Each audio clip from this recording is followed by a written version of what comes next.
a molten in the grave, his soul goes marching on. Glory, glory, hallelujah. Glory, glory, hallelujah. Glory, glory, hallelujah. His soul goes marching on. The stars above in heaven now are looking kindly down. The stars above in heaven now are looking kindly down. The stars above in heaven now are looking kindly down on the grave of old John Brown. Glory, glory, hallelujah. Glory, glory, hallelujah. Glory, glory, hallelujah. His soul goes marching on. Glory, glory, hallelujah. Glory, glory, hallelujah. Glory, glory, hallelujah. His soul goes marching on. Glory, glory, hallelujah.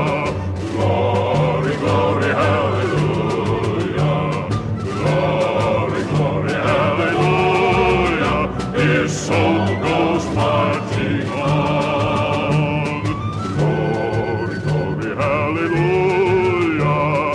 Glory, glory, hallelujah. Glory, glory, hallelujah.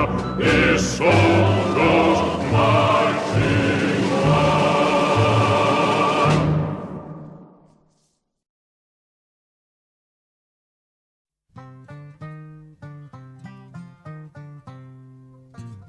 I was born on a Dublin street where the loyal drums did beat, and those loving English feet, they walked all over us. And every single night, when me dad would come home tight, he'd invite the neighbours out with this chorus. Come out, you black and tans, come out and fight me like a man. Show your wife how you won medals down in Flanders. Tell her how the IRA made you run like hell away from the green and lovely lanes of Killishandra. Come let us hear you tell how you slandered great Parnell when you thought him well and truly persecuted. Where are the sneers and jeers that you loudly let us hear when our leaders of 16 were executed? Come out, you black and tans, come out and fight me like a man. Show your wife how you won medals down in Flanders. Tell her how the IRA made you run like hell away from the green and lovely lanes of Killishandra. Come tell us how you slew them old Arabs 2 by 2. Like the Zulus, they had spears and bow and arrows. How bravely you faced one with your 16-pounder gun, and you frightened them damn natives to the marrow. Come out, you black and tans, come out and fight me like a man. Show your wife how you won medals down in Flanders. Tell her how the IRA made you run like hell away from the green and lovely lanes of Killishandra. Now the time is coming fast, and I think them days are here when each English Johnny and he'll run before us. And if there'll be a need, then our kids will say Godspeed with the verse or two of singing this fine chorus. Come out, you black and tans, come out and fight me like a man. Show your wife how you won medals down in Flanders. Tell her how the IRA made you run like hell away from the green and lovely lanes of Killishandra.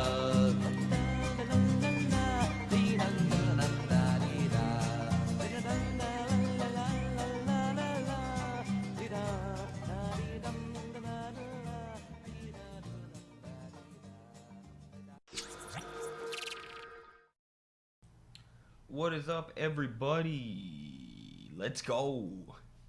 pumped. This is going to be a good stream. That last song always gets me pumped. I saw recently one of our ACP comrades has his username as Come Out Ye IDF. Primo. Let me fluff the mullet real quick. How we looking? Good? Alright. This is going to be a good stream. I got a lot of good stuff planned for you guys. Let me tell you what. Hopefully yesterday's stream got us back on track. I know it's easy for the audience to fall off when you're not streaming consistently, but seemed by the end we were cooking pretty good. Had quite a few people in the chat, so hopefully people are back for more today.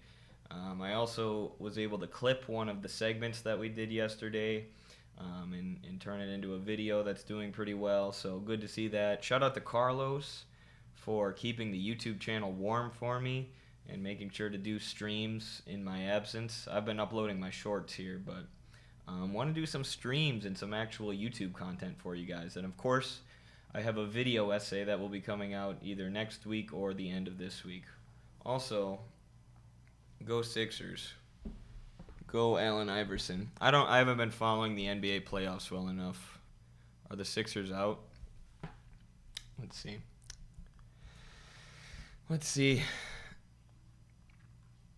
The Knicks defeated the Sixers. They swept them. Damn it. I truly care, as you can see, by how closely I've been following the NBA playoffs. As a wrestler myself, it's hard for me to watch basketball. I'll play basketball. I love playing basketball. Someone said, I'm sure it would be fine if a billionaire was supporting your cause. Of course, because our cause is correct. Because the billionaire we're going to be covering today wants to turn America into a surveillance state so that he can sell your data to corporations and make money off of it. And he literally wants to put a camera on your roof so that he can surveil you, and Joe Rogan goes right along with it. But what we want to do is lift people out of poverty and give people good paying jobs and give people health care and education and all sorts of good things. So if some billionaire wanted to fund that, obviously we would take their money, of course. Just like Marx was funded by Engels. The difference is that we're actually fighting for humanity. Anyways, has anyone seen the Dantavirus vid on Joe Rogan's Goons? Probably. The amount of Joe Rogan roasted content that I watch is out of control. I keep very close tabs on the podcaster world, partially because a lot of my most viral videos are my ones cooking Joe Rogan and his buddies. So, watching on Facebook, feeling like a boomer. Ethan Levin's in the house. What's up, Ethan? Yo, don't feel like a boomer. I totally feel you. I have been shocked at how fast Midwestern Marx and the American Communist Party has been growing on Facebook. You kind of like pioneered that. I know you got banned on TikTok. Solidarity. Only the most based homies get banned on TikTok. So if people want to watch on Facebook, I'll post on Facebook. If that makes me a boomer, that's all right. In the past 5 minutes, I've gained like 4 followers on Facebook already. So shout out to Facebook. Love the ACP from Egypt. Thank you, comrade, from Egypt. Appreciate you, brother. You got your dentistry taken care of. Happy for you, comrade. Almost. Yes, I've spent about $3,000 to $4,000 on dental work in the last 2 months, and I still have a lot left to go. I still have to get this one fixed, the broken tooth, but I bought some tooth filler and I fixed it myself. You can actually get pretty high quality tooth filling on Amazon, so that's what I did, and I fixed it myself, but I still have to get it professionally fixed. Although I got 2 root canals, and this is kind of gross, you guys, but when I was getting those root canals, I had needed them for a while. And I know some people are skeptical about root canals. Dentists will try to sell you root canals that you don't need, so you got to be careful of that. But I definitely actually needed these. They were infected. And when they were drilling into my tooth, the stench of the rotting flesh that they were taking out was putrid. The dentist was like, ugh. He was like almost gagging. So anyways, I'm glad to have that out of my mouth. So thank you, Lennon Dubois. I'm also happy to not have rotting flesh in my mouth. That could not have been good for me or for my brain. So yeah, TikTok is ass, red note forever. It's been better lately, but like if you post the kind of stuff that Ethan posts, which is truthful news and politics, it's only a matter of time before TikTok bans you. You really got to censor yourself. Like I've gotten good at it, portraying the truth while still censoring myself, but it's the pain in the ass to have to do that. And then one more comment, how's wrestling been going for you? Really good. Really good. My wrestling club is growing quickly, so I am a boomer. I'm hoping for a better world before I go. We appreciate you, Barbara. Not everybody in your generation thinks the same way. So this is why every time I rant about the boomers, I qualify it by saying, there are a lot of based boomers. Not all boomers are like the ones who voted against Thomas Massey in Kentucky because Trump told them to. But that is a lot of them. Your generation is cooked. But we're happy to have you and happy to have those boomers who actually care about humanity out there. So anyways, I got an interesting video for you all today. Joe Rogan. Joseph Rogan. Oops. I'm new here. Let's go. Awesome. Welcome. Yeah, Joe Rogan has really gone off the deep end. Now, we covered this last time in his sort of back and forth with Theo Vaughn that was very odd. And in his podcast today, or yesterday, I can't remember when he posted it, he apologized to Theo Vaughn because of all the backlash he got, which Joe Rogan rarely does. He rarely apologizes. But in his apology podcast, he was talking to tech billionaire Mark Andreessen, who is one of these like surveillance tech billionaires who makes his money by investing other people's money in tech startups, right? He made some tech company in the 90s and it blew up, and now he just uses that money to invest it in startups and make more money off the backs of others while he sleeps. And I appreciate that Rogan apologized to Theo Vaughn, right? That's great. But this was one of the most pathetic podcasts I've ever seen that is a true sign of where Joe Rogan is at. This is the guy who once voted for Bernie Sanders because he wanted free healthcare for people and things like that. But when he has these billionaires on his podcast, he just cowers, turns into a weak little man and refuses to push back on any of their nonsense. Right? And of course, we're not the kind of communists who say that it's bad to get rich. We want everybody to get rich, right? There's nothing inherently wrong with having a lot of wealth, right? What is wrong is if you're hoarding tons of wealth in a country where people are living on the streets and addicted to crack, and you're arguing that this is the only way the system can be, right? And there's no way that we can invest the wealth and the resources of society in uplifting everyone and building housing and building infrastructure and building high-speed rail. And if you're one of these tech billionaires who wants to surveil Americans, who wants to harvest the data of Americans so that they can control us and sell this data to others, and they do the same thing every time. This guy doesn't do it, actually, the guy we're about to watch. But almost every time they go, well, it's either we do it or China does it. It's either we harvest your data or China harvests your data. And it's like, first of all, that's a false dichotomy, right? China's worried about their own country, and the reason they have to do surveillance is because the U.S. government is constantly trying to overthrow them and back extremist terror groups like the ETIM to destabilize their government. But secondly, I'd rather have China surveilling me at this point. Based on what I know about Peter Thiel, the Palantir owner who openly said that the goal of his company is to surveil and kill communists like me, yeah, I would rather have the CPC harvesting my data, alright? They're communists like me, so do I want them to take my data? Or do I want this guy who's openly said that he wants to kill me? You want to take the people who have lifted their entire population out of poverty? Or the guy who said that he'll kill you if you try to change the American socioeconomic system? I'll take the Chinese. L says, new here, didn't know Twitter had live streams, LOL. Yes, they do now. Glad to have you, brother. I'm streaming everywhere. Okay? It'd probably be better for me monetarily in terms of money if I streamed in one place, but whatever. I want to get the message out on all platforms. So anyways, without further ado, let's get into it. But if they don't steal our data, someone else will. Yeah, it's the Israeli mindset. If I don't steal it, someone else will steal it. I need to take your house. Otherwise, someone else will take your house. Alright, here's Joe Rogan with Mark Andreessen now. I'm going to play you a video with a little bit of commentary, not just straight from the podcast. Because this channel, Podcast Cringe, I don't know why I'm not subscribed, is very great.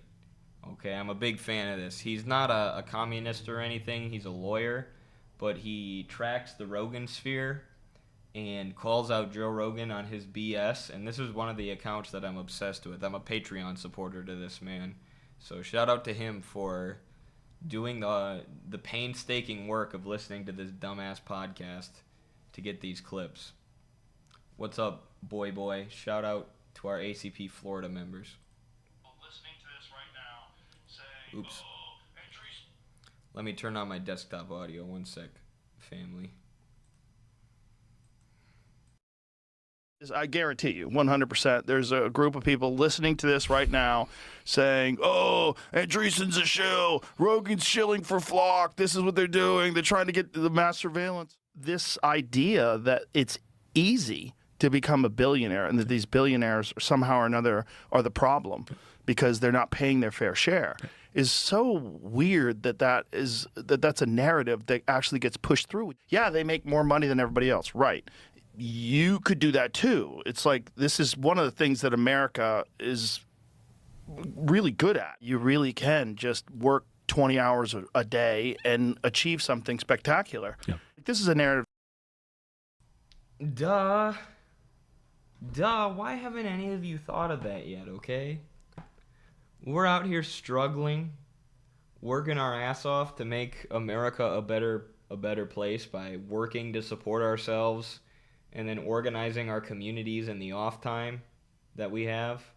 Why don't any of you guys just work 20 hours a day, okay, sleep 4 hours and work 20 and become billionaires? Right? It'll fall from the sky. This is America. Money grows on trees if you work 20 hours a day, okay? Anybody can do this. Literally anybody.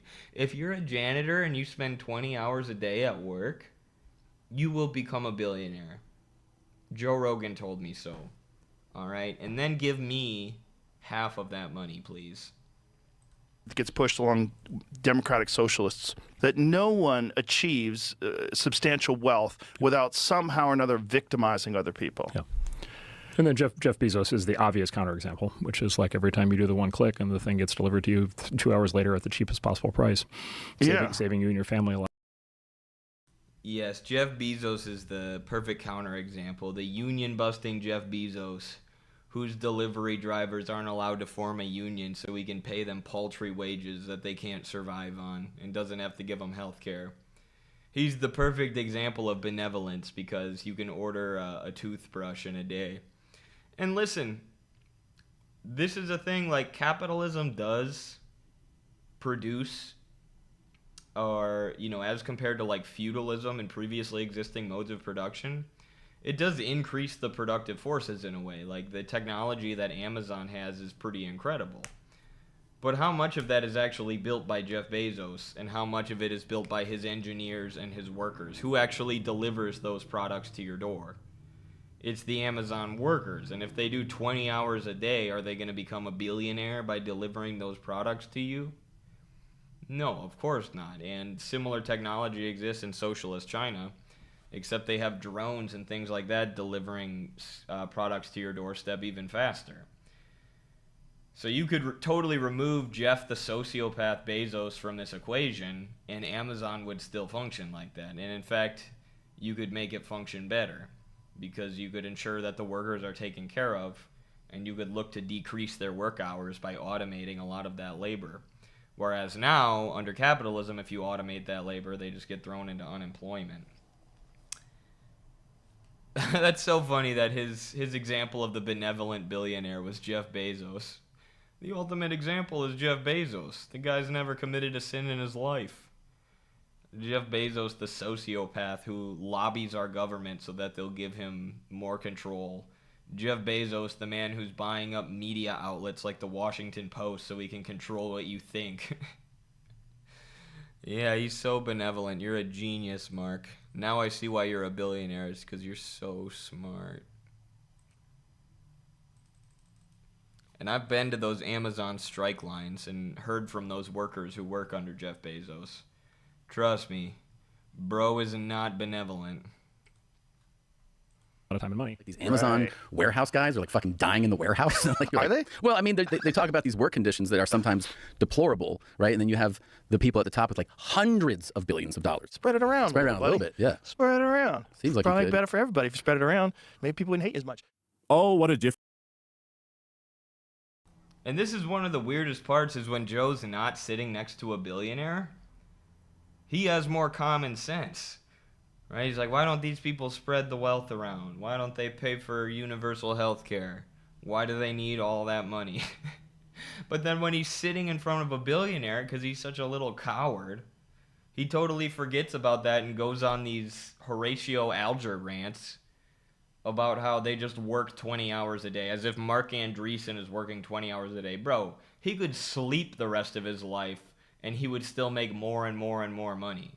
Because all he's doing is investing other people's money in startup companies that are run by actual workers, and they produce wealth for him overnight when he sleeps. That's how capital works. It sucks the value from labor and funnels it to the top. 6 months makes. Welcome to the new Joe Rogan experience, where the billionaires are the good guys, surveillance is for your own protection, and if you're not a fan of either of those things, it's because you're a lazy socialist who doesn't work hard enough. Have you said thank you yet? If you haven't heard, Rogan dedicated the last 10 minutes or so of the latest episode with billionaire Mark Andreessen to clear up the situation with Theo Von. I'll cover that in another video because there's too much to cover here already, but for now, let's just sit back and appreciate how tone-deaf Joe Rogan is after shutting down his buddy Theo Von several times whenever Theo would bring up billionaires influencing politics, mass surveillance, AI technology being used on private citizens and in wars overseas. Rogan thought the best follow-up would be to invite the exact type of person Theo was warning us about. He's not even hiding it anymore. The man just does not give a fuck. And not only that, in this episode, they literally started the conversation while the intro music was still playing on the topic of how Austin needs to reintroduce AI surveillance drones to reduce crime. Wait for it, from a company that Mark Andreessen owns. You seriously could not make this shit up if you tried. Before we get into it, make sure you check out the link in the description to my Patreon. My video on the roast of Kevin Hart is proving to be one of my most popular videos so far, so head over there and have a look if you're interested. So we were just talking about this wild crime spree that happened this weekend in Austin. So it seems like was it teenagers that were doing this? Yeah. Yeah? You're not on the microphone there, fella. 15 and 17 years 15 old. and 17 years old. And what was the purpose? Just going crazy? I think so, yeah. They stole cars and stole guns and switched cars. And they shot at like 10 different locations. At least one person's in critical condition. Yeah. They shot multiple people. They had flock cameras in Austin, but then they shut those cameras off for political reasons. Correct. Yes. Yeah. So please explain that. Yeah. So these guys are driving around in cars, and they're switching cars, whatever. It's guys running around. So there's a system called Flock, which is one of our companies, and what they do is kind of like in the movies. You take all the municipal cameras and traffic cameras and everything, and you feed them into an AI, and the AI is able to first find a license plate. So this thing is deployed. It's sold to city governments. It's used all over the country. It solves crimes every day. We get reports on carjackings.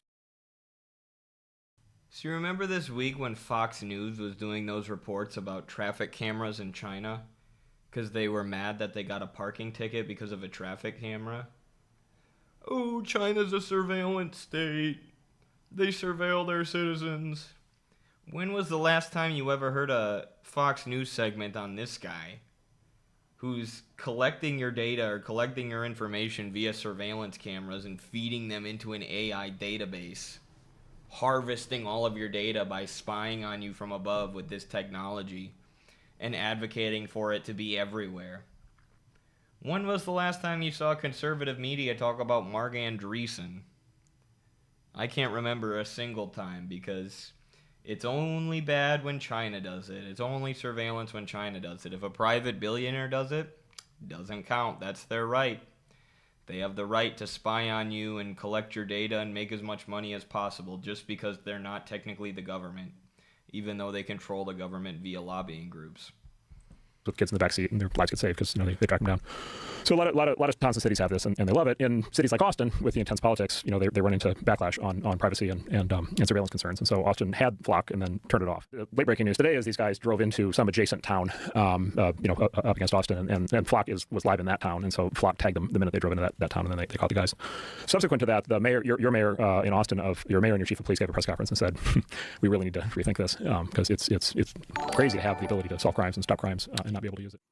So for those of you who don't know, Mark Andreessen co-founded Netscape back in the 90s, cashed out, and then started one of the biggest venture capital firms in the world called Andreessen Horowitz. The firm manages well over $100 billion and has stakes in companies like Meta, Coinbase, and a whole bunch of AI and crypto startups. His personal net worth is somewhere around the $2 billion mark. And Flock, the company he just flogged on JRE, is one of his portfolio companies. It's an AI-powered surveillance system that uses municipal cameras, traffic cameras, license plate readers, and even drones to track vehicles and people in real time. It's already being used in a bunch of cities across the US. What I want to know is, did Mark reach out to Rogan after the crime spree?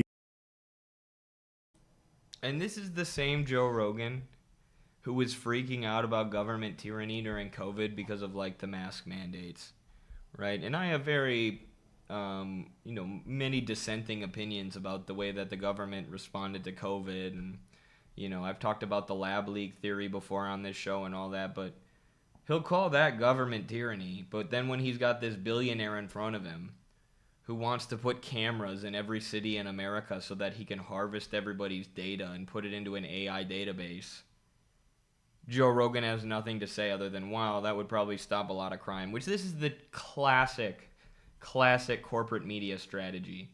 They show you some horrific crime like what just happened in Austin, and then they use it to push for you to give up your privacy and your rights. Look what just happened. This is so horrible. Aren't you scared? Be scared, be scared, be scared. All right, now these billionaires are going to sell us cameras to put up in every city in America to keep you safe. It's the exact same thing that corporate media does, which the reason the Joe Rogan Experience was popular in the first place was because he was an alternative to corporate media, because he was willing to question mainstream narratives.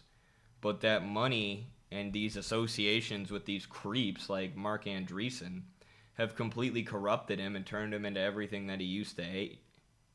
It's disgusting. And there's really interesting clips of Rogan back in the day talking about how it seems like once you have a certain amount of money and power, it corrupts your soul and turns you into a bad person. Same thing happened to him, but he can't see it because he's basically a narcissist. Red Mays just sent a $100 super chat. He says no need for thanks, but thank you so much, brother. That's huge. That's huge. I won't spend a whole bunch of time ranting about it, but really, really appreciate you for that big super chat. Love it. Thanks, brother. Over the weekend so he could come and plug his company's technology while it was still fresh? Or was he already booked in and they just happened to lead with that? I honestly wouldn't be surprised if he asked Rogan to have him on this week specifically to talk about how Flock would have prevented what happened, and Rogan just opened up his cheeks and invited him right in. It's wild how, with all the controversy surrounding Rogan's connections and defense of billionaires and politicians over the last 12 months or so, he decides to have a billionaire on the show who owns a massive... Sean Moon says, I knew Rogan was full of shit when he came out stridently against mandatory universal paid family leave. Yep, that's how you know these conservative guys are full of it.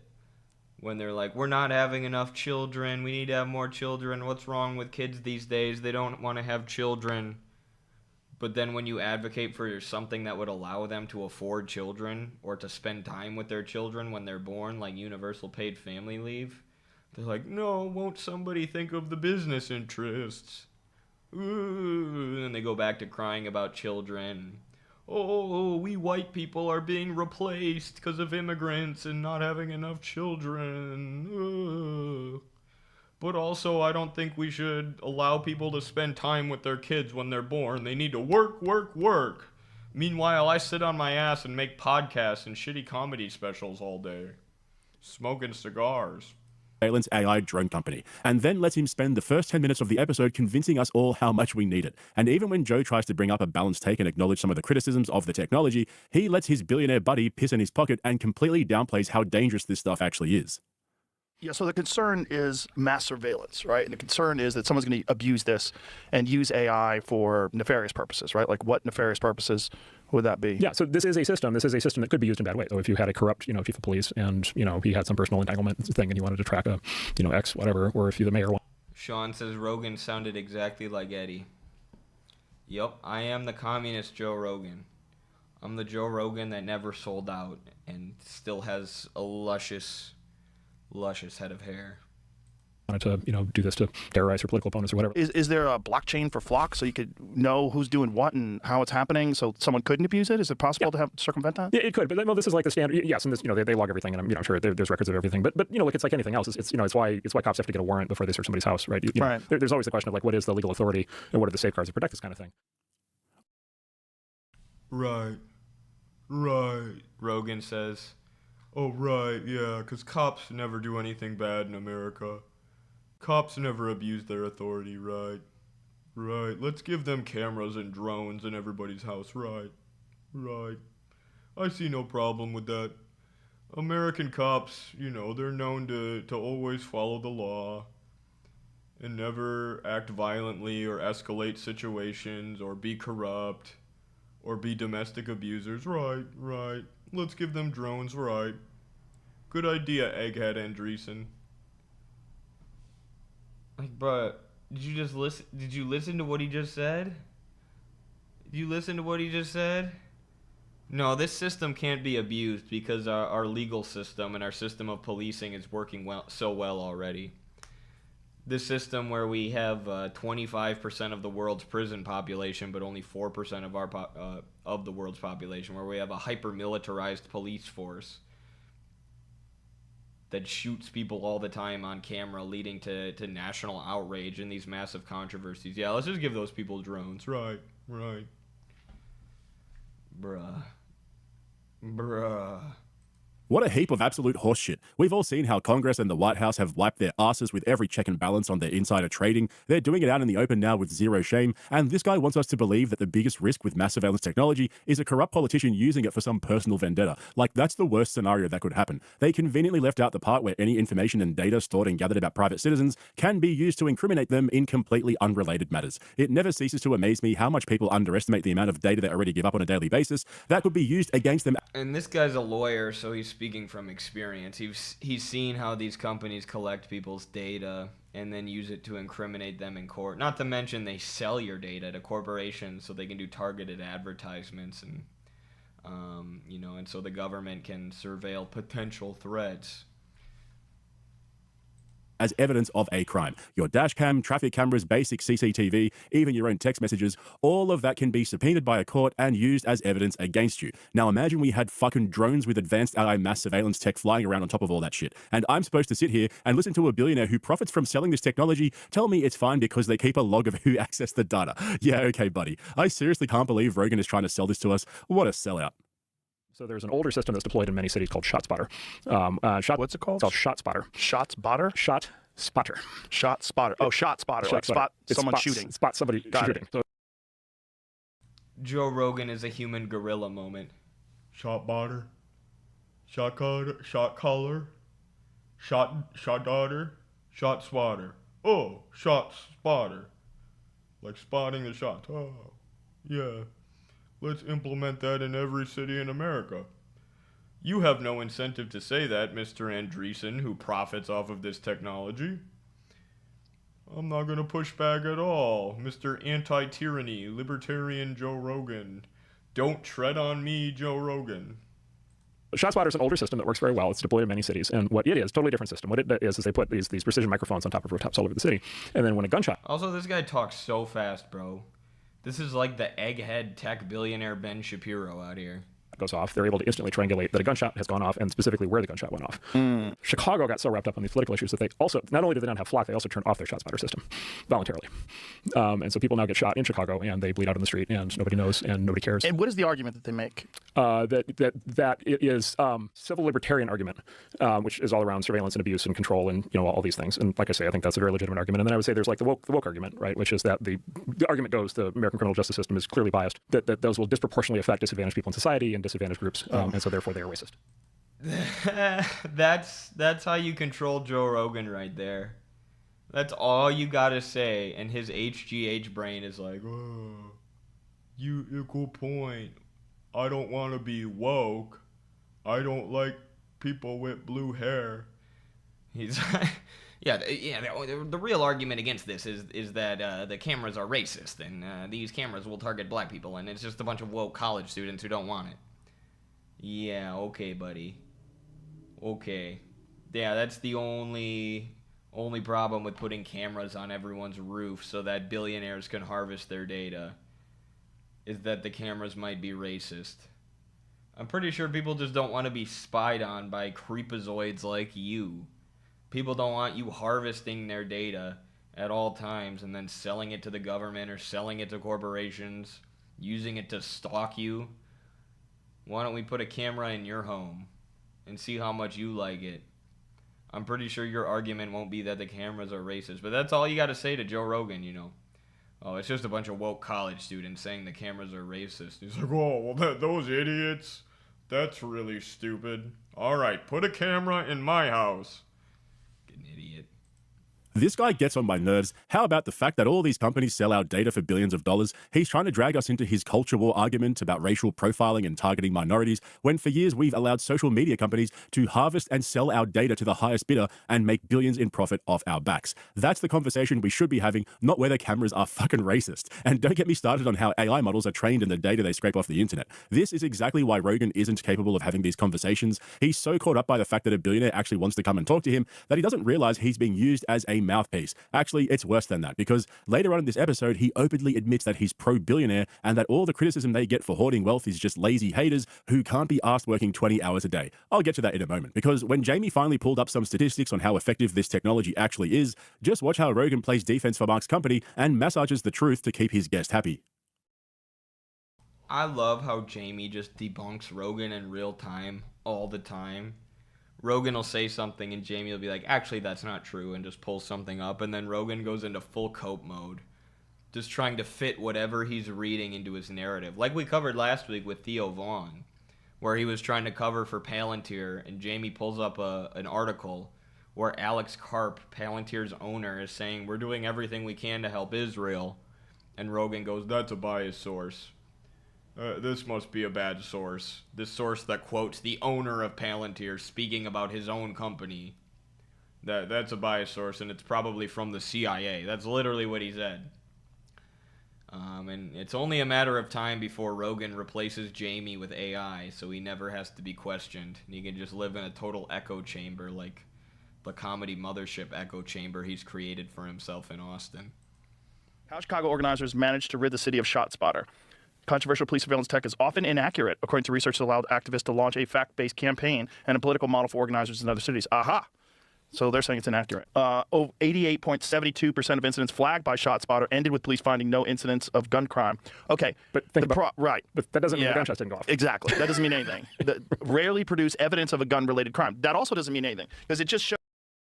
Yes, it does. Yes, it does mean something.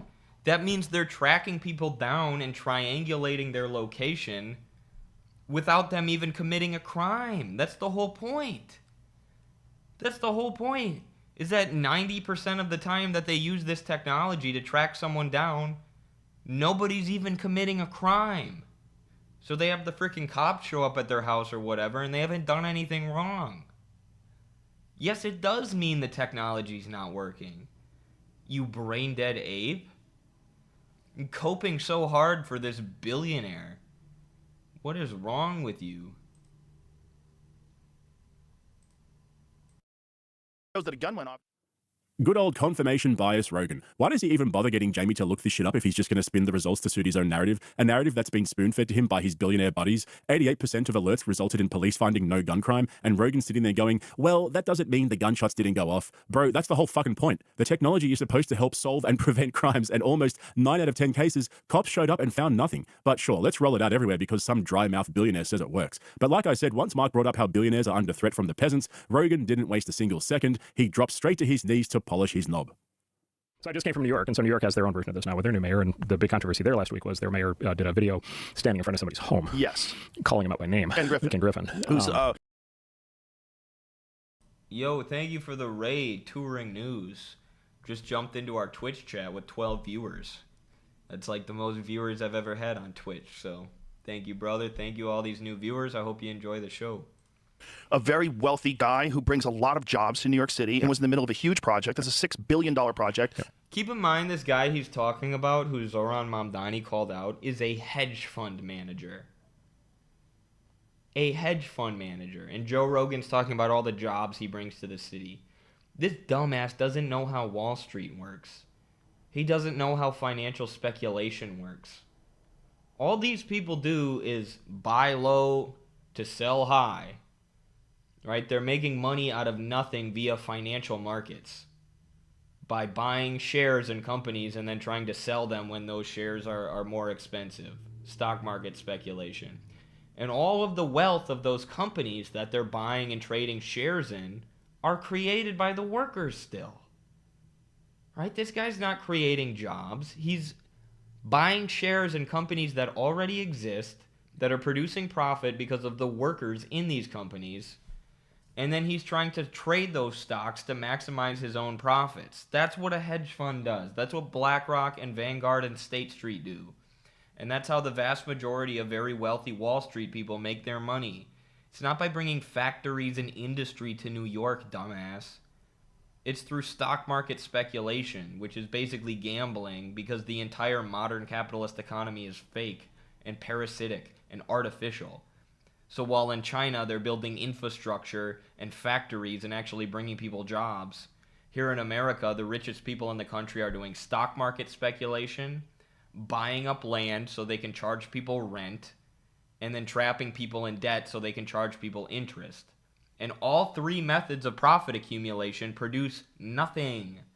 They are parasitic, they are artificial, which is, I've written about this in Red America in my essay on fiat currency and paper money as opposed to real commodity money like gold. This is more and more possible because they can just print money or invent money in a computer, right? Money now can just be a digit on a screen. And because the US dollar is the world's dominant reserve currency, they can basically just print or invent money endlessly. So you have all these people parasitically making money by doing nothing that actually produces any real tangible value. And this is one of those guys who Rogan's simping for right now, a freaking hedge fund manager. So disgusting. Avery Chase, comrade. What's up, brother? Shout out to ya. Huya Eddie, Midwestern Marks, and ACP Rising. You bet, brother. Thanks for being here. Big fan of all the work that you guys are doing in your chapter. I won't dox you, but appreciate you, brother. Thank you. And now he's considering tanking it. It's Ken, who I know, Ken is a major philanthropist. Ken has donated hundreds of millions of dollars, particularly to healthcare in New York City, on top of being a major taxpayer and source of tax revenue, on top of being a major employer. And so the new mayor has deliberately targeted him personally to try to force him out. Why? Yeah. The top 1% of New York, aren't they responsible for 50% of the tax base? On that order, yeah. Something in the range also of roughly the case in California in the year 2000, 1,000 individuals were 50% of the tax revenue. It was the all-time peak, but I think it's roughly 1%. Brian Berletic is the only baldy I listen to. Yeah, same. Bro, why does this guy breathe through his nose like that? He's like, yeah. Yeah, they're trying to get rid of hedge fund managers who make money out of nothing. But they pay the most taxes for the bloated U.S. government that does nothing but oppress the people to fund itself. Thank you for the follow, Comrade Bob. I didn't know I had follows on for my alert box, but thanks for following, brother. You get a shout out today. The taxpayers are 50% of the tax receipts. Hold up. Does Rogan realize that Ken Griffin is a hedge fund billionaire? What jobs is he bringing to the city? Like, does Joe have any idea what hedge funds actually do? They don't build factories and employ thousands of workers to build products. They trade financial instruments and use algorithms and leverage to generate profits for already wealthy investors. That's it. Rogan's acting like the guy's running a fucking soup kitchen. This is crazy. Like, this actually gives me the shits. And I'm not some closet commie or socialist sympathizer or anything like that. What they're saying in that clip is a complete lie. They're using one cherry-picked statistic to prove a very complex and deeply corrupt socioeconomic economic dynamic, and I 100% agree that most billionaires and one percenters exploit people to build their wealth. That's not a controversial thing to say. Blind Freddy can see that. But watch this next clip and I'll rip it to shreds because everything they say here is a complete lie. This is full-blown gaslighting, and Rogan is too far gone to realize what's happening. I'm not a businessman, although I kind of am. You are. I kind of am in some weird way. I've become a businessman. Yeah. But this idea that it's... Sean Moon, I'll answer this chat because it kind of relates to what Rogan's right about to say.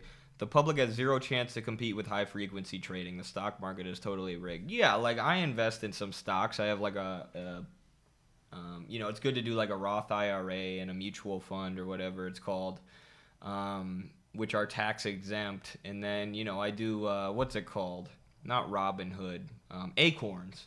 So Acorns, every time you spend some money, it'll take a fraction of it and invest it in some blue chip stocks.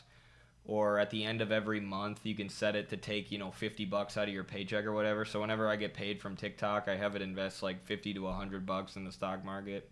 But this is tiny, right? Even if you're monitoring it all day and trying to buy low and sell high, you're never going to keep up with somebody like Mark Andreessen, who has millions and millions of dollars in liquid cash that he can use to buy up thousands of shares, right, and sell them when they become more valuable. These massive speculators, like the people who make up BlackRock and Vanguard and State Street, have millions and millions and millions of dollars to engage in this. And this is part of the next article that I'm writing, which is actually on the stock market itself. This also concentrates capital in fewer and fewer hands because the stock market serves as this instrument that allows for wealthy capitalists to buy shares in whatever companies they want. So the wealthiest people can buy more and more shares in more and more companies, and wealth becomes further and further concentrated in their hands, which is why we basically have a planned economy now. Everybody, fear-mongers about socialist economic planning. But our economy is already completely owned by a handful of billionaires like this who are essentially centrally planning it. They have all the decision-making power, and they hire people to manage these companies for them. But we already have a centrally planned economy because, as Marx said, as capitalism concentrates wealth at the top and continues to develop, it itself transforms into a more socialist-style mode of production, a planned mode of production. There is no free market anymore. That's a joke. Right? All of these markets and industries are monopolized by giant shareholders like Mark Andreessen. And the stock market helps to facilitate the transfer of wealth and the transfer of ownership over production into their hands. So this is where the libertarians go wrong. There is no going back to free market capitalism. You can't roll back the wheel of history. All you can do is seize hold of the economy as it exists and centrally plan it for the workers, rather than centrally planning it on behalf of these demons like Elon Musk and Mark Andreessen, who have Joe Rogan by the balls, or Peter Thiel. Easy to become a billionaire, and that these billionaires somehow or another are the problem because they're not paying their fair share is so weird that's a narrative that actually gets pushed through. Yeah, they make more money than everybody else. Right. You could do that too. It's like, this is one of the things that America is really good at. Like, this is You could do that too. This is one of the things America's really good at. America, this has been studied, America has less social mobility than almost any other country.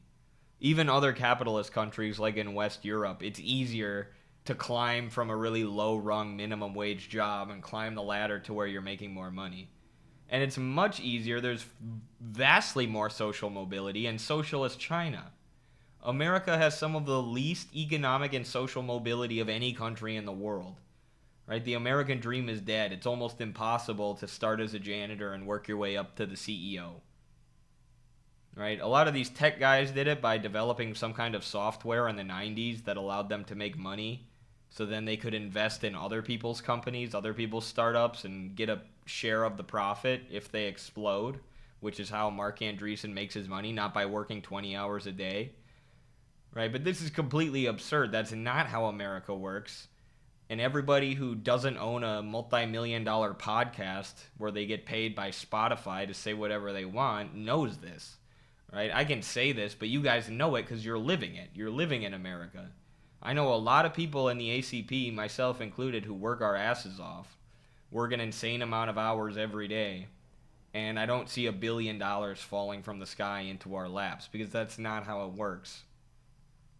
Even me, who I've been able to build, build my own, not only my own wrestling club, but my own, media conglomerate here with Carlos, with Midwestern Marks, actually from scratch, from nothing, just using our cell phones originally, right? Even we are not making those insane amounts of money or anything close. And in fact, because we're not sellouts like Rogan, we're not getting offered big Spotify deals. We're getting banned all the time and suppressed all the time. Narrative gets pushed along Democrat. So it's real easy for a sellout to say, yeah, just pull yourself up by your bootstraps. Well, I actually want to tell the truth and fight for humanity, which means I'm going to be suppressed by the people like Mark Andreessen, this egghead sitting next to you. So why don't you fuck off with that, you sellout scumbag? Pisses me off, because I used to like Joe Rogan and his show, and seeing what he's become is like actually sad for me. Socialists, that no one achieves substantial wealth without somehow or another victimizing other people. Yeah. And then Jeff Bezos is the obvious counterexample, which is like every time you do the one click and the thing gets delivered to you 2 hours later at the cheapest possible price, saving you and your family a lot of time and money. But at the expense of small mom and pop stores, allegedly. Although a lot of them sell on Amazon, a lot of small businesses sell on Amazon. Many European countries have a much more draconian, are much even more hostile to business, and the result is they are much poorer. Someone says, I don't have anything against socialism, but in every socialist country they increased poverty. That is 100% incorrect.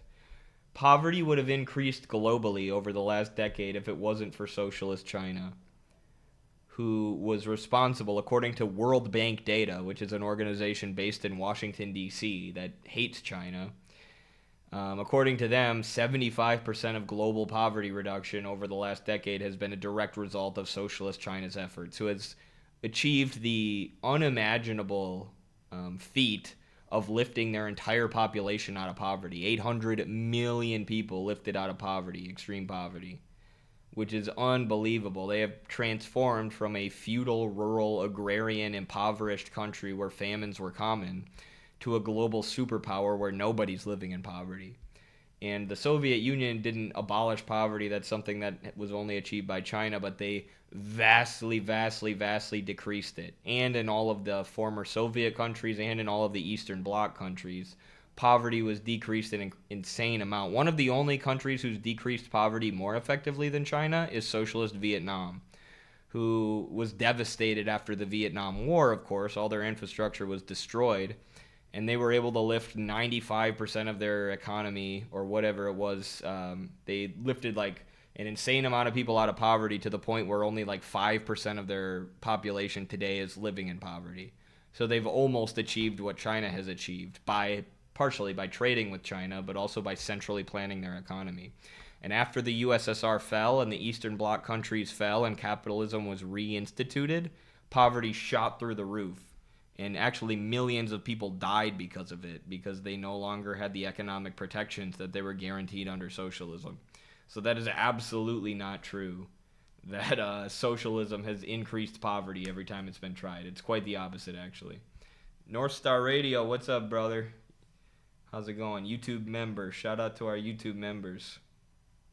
Their slower growth are actually shrinking. The people there are much less well off. There's much less funding for social programs, and so you can also do the cross-country comparison, in which I think kind of gets up the game. Everything that smug fuck just said is a lie. First of all, if you compare the US against European countries when it comes to wealth inequality and income distribution, it's one of the worst performing developed economies on the... Okay, I don't want to get too sidetracked, but this person says, then why were people in East Germany fleeing to West Germany?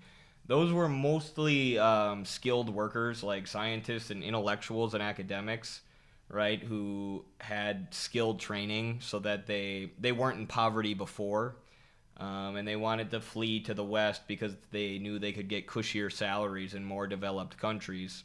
But also, American institutions were set up to bribe people to leave, so they were bribing skilled workers because they knew it would hurt the East German economy. So they would say, if you're a scientist or an engineer, we'll pay you all this money to come here and then set you up with a job, because they wanted to deprive the GDR of skilled workers. That being said, the GDR greatly decreased poverty for actual workers, for factory workers, for farmers, for laborers, people like that. But the U.S. was actively trying to create a brain drain to suck skilled workers out of those countries. But you don't see that with China today, a more developed socialist country, because you can do very well as an engineer or a scientist or a skilled worker. And, you know, a few scientists and intellectuals leaving the GDR doesn't negate the, you know, large clump of stats that I just gave you about poverty reduction in every socialist country. But, all right, let's focus on the video. I won't get sidetracked again. Planet, not the best, like he's saying. And it's been getting worse every single decade since the 80s. So what in the fuck is Mark Andreessen talking about? He's sitting there on JRE, this smug $2 billion venture capitalist, just talking absolute horseshit about how America's system produces the best outcomes for everyone, and Rogan's nodding along like a dashboard bobblehead. Seriously, fuck Joe Rogan. It was only 6 months ago that Tom Segura, of all people, talked some sense into Joe when it came to billionaires exploiting the working class to make obscene profits. It's also weird when you think about what happens on the corporate level, that there's these corporations that make like hundreds of billions of dollars, and they're like, yeah, they didn't pay tax on this because they're this corporation, and then not pay tax on it. And you're like, Well, supposedly that's what Jeffrey Epstein did for people. He Found those tax he helped loopholes? people with tax loopholes, and it exists for a reason, right? well, scumbags. Yeah. They've all put it in place. And then there's that thing where like, no one should be a billionaire. Well, okay, hang on. Do you like having a fucking iPhone? Yeah. Somebody had to make that. They're working 16 hours a day. Somebody had to make that iPhone. Yeah, who made it, Joe? It was the African child laborers mining cobalt. It was the engineers. You really think Steve Jobs worked 16 hours a day to invent the iPhone himself? He acts like Elon doesn't have a team of engineers working under him, or Steve Jobs didn't have a team of engineers working under him, of skilled workers who actually make this kind of stuff. Yeah, I'm sure he had input, but his main goal was to make profit. He wasn't the one actually in the factory tinkering and designing this stuff. Like, my buddy worked at NASA as an engineer, and all the engineers in Florida, where SpaceX is located, call SpaceX SlaveX. Because basically what you do is you work for Elon. He's a slave driver. They make you work 70 to 80 hours a week, producing all of his wealth and making all of the innovations that Elon then takes credit for on social media and pretends that he's a real-life Tony Stark. And then you quit SpaceX after 2-3 years, and then you have it on your resume and you can work anywhere else. That was like, they had great turnover at SpaceX. That's what all the engineers were doing. Slaving away for Elon for 2 years so he can take credit for their inventions. And then, you know, going and working somewhere else and putting SpaceX on their resume. Joe has no idea how this shit works. And he still believes, like Elon, of course, we know that he paid people to play video games for him so that he could pretend that he was one of the best gamers in the world, right? But assume that that's true for a second, that Elon is actually one of the best Diablo players in the world. You know how much time that takes? Do you realize how many hours in the day that would take? So you're telling me Elon Musk and Steve Jobs, well, we'll stick with the Elon analogy for now because Joe loves Elon. You're telling me Elon is working 16 hours a day tinkering away on inventions, but then he's also spending however many hours a day becoming the best Diablo gamer in the world, and also dating Grimes and having, you know, all these babies with OnlyFans models and stuff? No, Elon could go to sleep for the next 3 years and he would wake up a trillionaire because his companies run themselves. He has managers, he has engineers under them, and then he has, you know, laborers putting this stuff together and actually manufacturing it under them.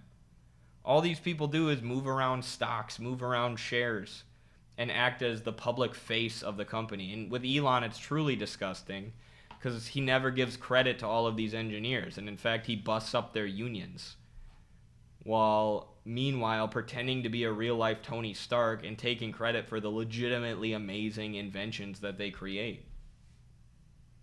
Grimes is awesome. I do like me some Grimes music. I'm not gonna lie. We gotta get ACP on Theo's show. Dude, that would be sick. Someone get me on there. I think Joe needed to see that episode of But Are You Selling the Farm from the Sharks to understand how the upper class is sucking the blood of poor people. Blood they don't need, as they're still making profit even without the need of sucking farmers' blood. Yeah, I mean, I think there's plenty of evidence, plenty of things like that that show how this actually works. I mean, it's just common sense. Like, think about Elon, right? You think he's working 16 hours a day while also playing Diablo. I mean, Elon tweets like 100 times a day, literally.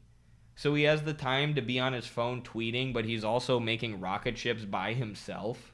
Like, it's just common sense, but Joe doesn't want to see it because he's close to these people. Because they become his friends and because he's making money off of them. He's one of them in many ways. Like, you don't want to be Tim Cook. You don't want to be Steve Jobs. Guy Yeah. died young because of it. But I guess the argument that some people make against that is not that that guy shouldn't be wealthy. It's that when they have this overabundance of wealth and that the people that also work there, like these Amazon Right. warehouse guys are like fucking dying in the warehouse. Like, you're Are like- Well, I mean, they talk about these work conditions that are sometimes deplorable, right? And then you have the people at the top with like hundreds of billions of dollars. That always seems like a legit complaint from people to me. Oh, for sure. Yeah. I mean, listen, if they didn't work, you would have nothing. Exactly. Elon's funding Tommy Robinson. No surprise. Tommy Robinson is a meatball. That guy would take money from anyone to blame immigrants for all of society's problems. And here's Joe Rogan admitting that if those billionaires didn't have workers, they would have nothing. When he's with Tom Segura. But then when he's in front of a billionaire, it's just gluck, gluck, gluck.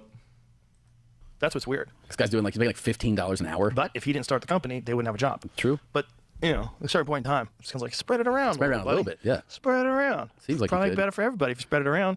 Maybe people wouldn't hate you as much. Tom Segura talking sense into Joe Rogan about wealth inequality is wild. That's how far gone Joe is at this point. When the guy who publicly hates poor people is making more coherent economic arguments than you and your billionaire guest, something isn't right. And notice how Rogan was actually somewhat receptive to Tom's point about spreading it around. He agreed, nodded along, said, yeah, that seems better for everybody. But the second a billionaire is sitting in front of him making the opposite argument, he folds like a fucking lawn chair. He becomes a completely different person. But as usual, things got even worse. Eventually, Joe got so high off Mark Andreessen's farts that he started saying the wildest shit imaginable. Well, the problem with the equality of outcome is it's not an equality of effort.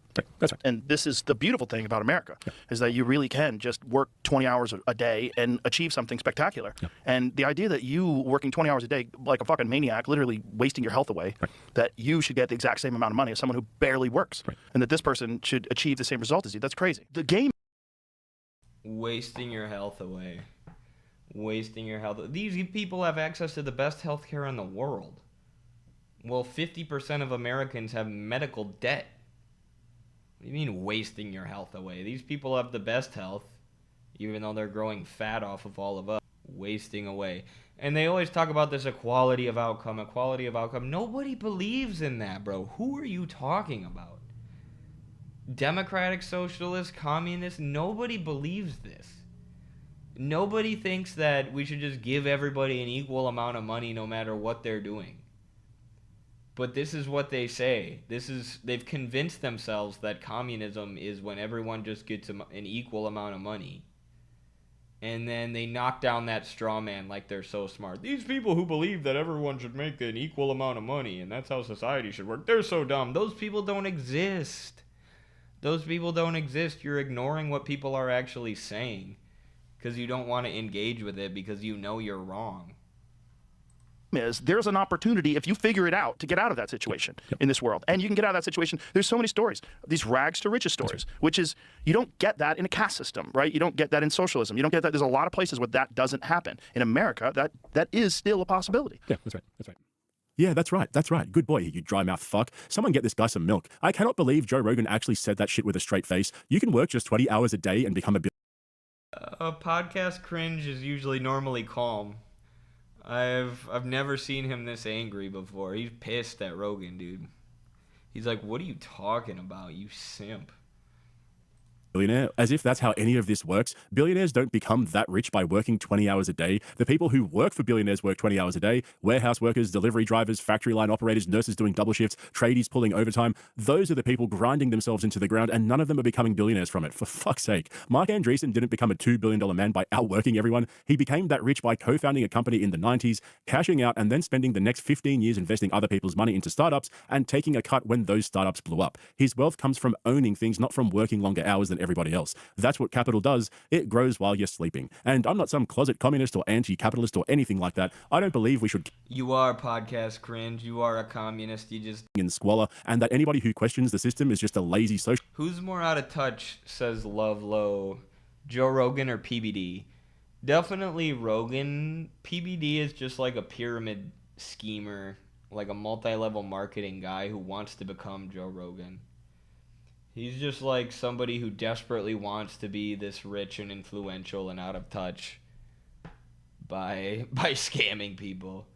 But Joe actually is what PBD wants to become. PBD is definitely more sleazy. I can't believe anyone listens to PBD, bro. His co-host, Adam Sosnick, is like universally hated, even by people who watch the PBD podcast. And then PBD himself is just this greasy used car salesman trying to get people into multi-level marketing schemes. Who watches that? It has to be like botted or something. It's strange. Who won't put in the hours, that is just so far removed from reality. I knew Rogan sold out. I've been saying it for a long time now, but I never thought it would get this bad. This is the same guy who built his entire brand off being the everyman, free-thinking, the dude who questioned everything and pushed back on power, and now he's sitting across from a surveillance tech billionaire, nodding along to propaganda, dismissing his own audience as conspiracy theorists, and telling working people that the only thing standing between them and $1 billion is effort. He's not the everyman anymore. He's the spokesman for the rich. Joe Rogan's a billionaire puppet.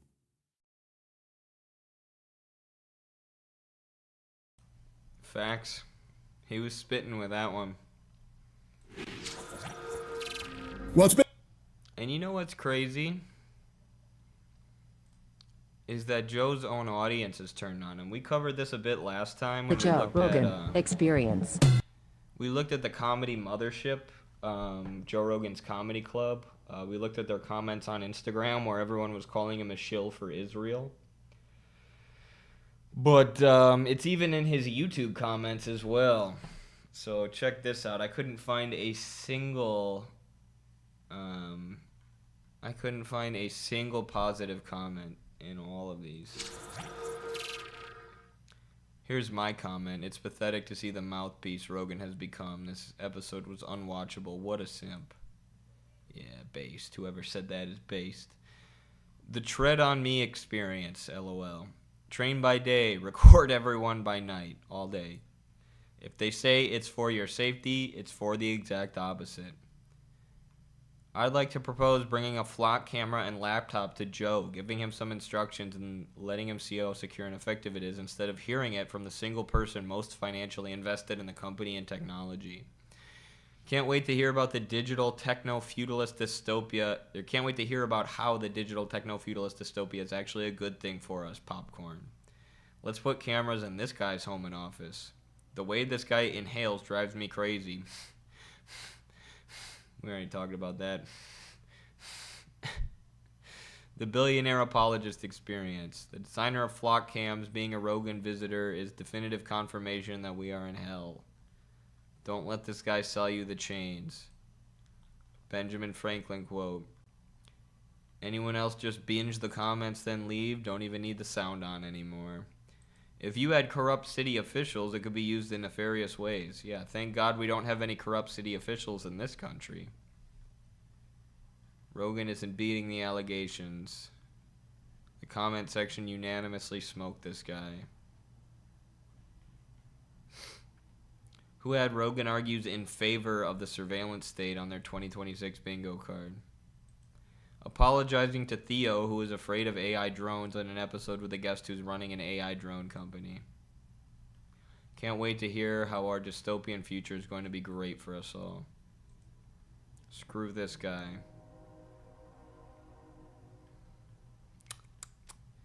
What am I gonna do? Push back? That's what he said about his episode with Kash Patel. Cooked. Cooked, bro. Every single comment. Every single comment. Which is good. Right? Americans in many ways are very, very politically confused. Very, very brainwashed country, but it's good to see that when it comes to stuff like this, right, people are waking up or people aren't accepting it. This is why Rogan's podcast is going from #1 in the world down to #5. Nobody's buying this. Nobody wants the future that Peter Thiel and Mark Andreessen and Elon Musk and Mark Zuckerberg and all of Rogan's podcast guests are selling. We covered the Zuckerberg episode. That was so crazy, bro. It was after Trump got elected, and Zuckerberg was trying to say that all of the censorship on Meta was because of the Democrats just forcing him to do it, like totally just pivoting. He had been pro-Democrat before, and then when they lost the election, he tried to become like pro-Trump and pretend that he was this big free speech guy, and it was the Democrats forcing him to do all that stuff. And he literally tricked Joe Rogan by saying, yeah, I've been doing jiu-jitsu a lot. And Rogan's like, I can tell you've really changed, bro. It's changed you mentally and physically doing jiu-jitsu. It's like, bro, he's telling you that he's changed because Trump's in office now. And he wants to get on the good side of the people in power. But all he has to do is tell Joe Rogan that he's eating elk meat and doing jiu-jitsu and smoking DMT. And Rogan's like, wow, you're like a totally different person now. You're one of the good billionaires. This dumbass boy. Mark Zuckerberg could tell me that he had been wrestling, and I'd be like, all right, bro, let's get on the mat then. I'm going to whoop your ass because you're still a piece of shit. But Rogan's like, oh, wow, you've been shooting bow? And then Mark Zuckerberg said, yeah, I've been shooting bow, and he couldn't tell Rogan what kind of bow that he was using because he was just blowing smoke up his ass. He's so stupid.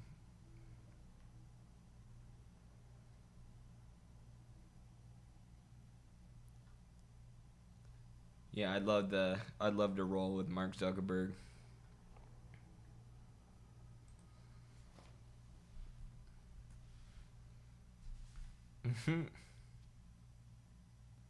Oh, Nick is live with Rathbone right now. Nice.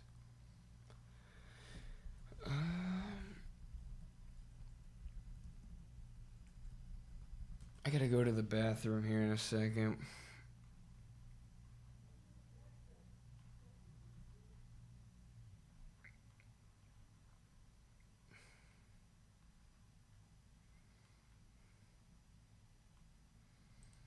Here, I'll give you guys something to watch. I'll be back in like 2 minutes.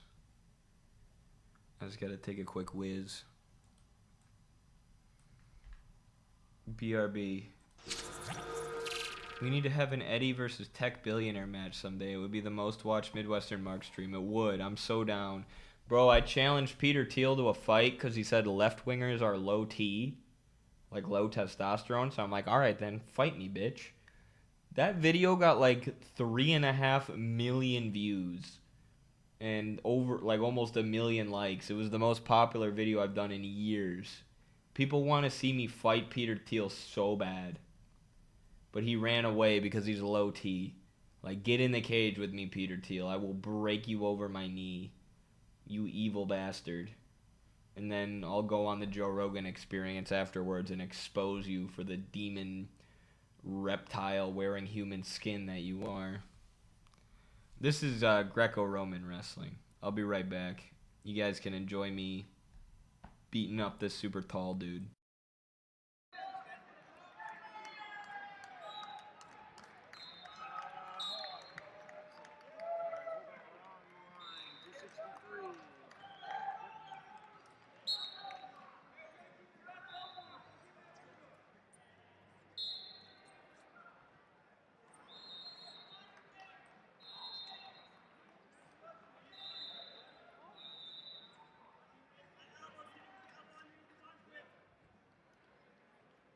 More than 20,000 events a year can be watched live, on demand, across the Flow Sports Network, including today's event. Download the Flow Sports app for your Apple TV, Roku, Amazon Fire, and Chromecast. So for your mobile device, all you gotta do is go to Flow Sports, iOS, and Android app. That's Flow Sports, F-L-O Sports.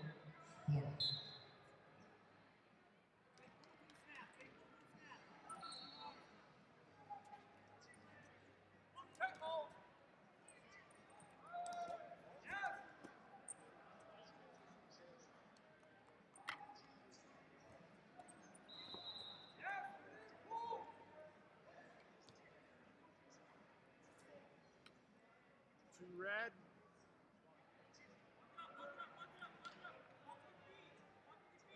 Sony Godet, California, at 6. First call, Godet. California, at 6. First call. So white paddle, that last one.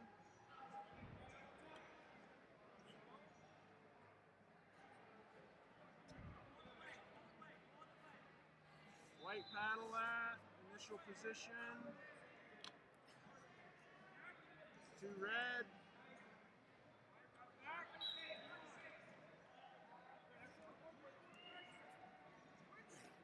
2. Yeah. 2 red match.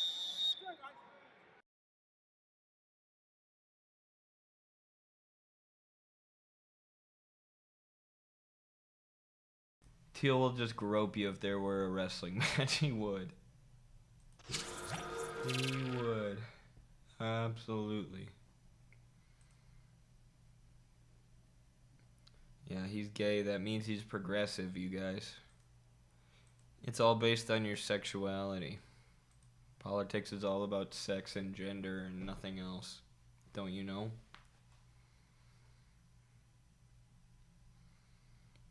So this is kind of interesting.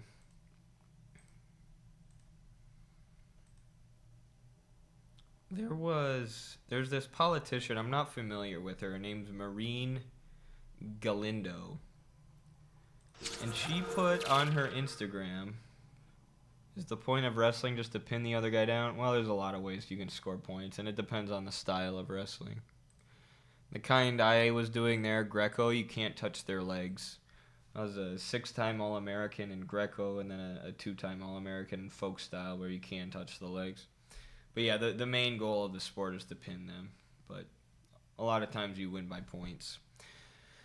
But anyways, this lady, Maureen Galindo, who's running for Congress in Texas, I guess, as a Democrat, said that she will convert ICE detention centers in Karnes County into internment camps for American Zionists.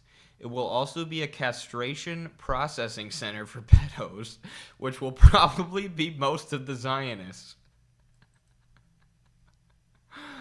Based alert. This lady literally wants to bring back gulags, okay? She wants to take these ICE detention centers and turn them into re-education camps for genocidal Israel supporters. And also get rid of pedos. So what is she saying? What is she saying here?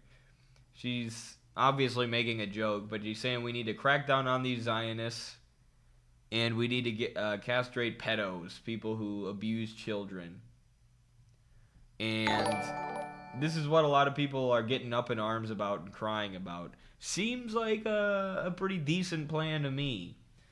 Of all the things going on in the world, right? I'm more outraged about Israel murdering children, I don't know about you guys, and influencing American election campaigns like the campaign of Thomas Massey in Kentucky, than I am about some congresswoman making a joke about putting Zionists in re-education camps. But of course, a lot of people got all outraged about this. Well, how could you say this? How could you say this? But it wasn't just the Israelis. Okay? It wasn't just the Israelis who got all up in arms about this. Look who else got all up in arms. Look who was real angry about this. Alexandria Ocasio-Cortez. This is absolutely disgusting. My stars. My stars. The woman who wouldn't call what Israel was doing a genocide for years. The woman who voted present on Iron Dome funding for Israel. The woman who sold out to the Democratic establishment that facilitated Israel's genocide for 2 years or more, because it didn't start in 2022. This bigoted garbage and anti-Semitism should be nowhere near our politics. If you're in Texas, vote for this other random guy. And the donors behind the Republican super PAC funding her should be exposed. I guess she's taking money from a Republican super PAC?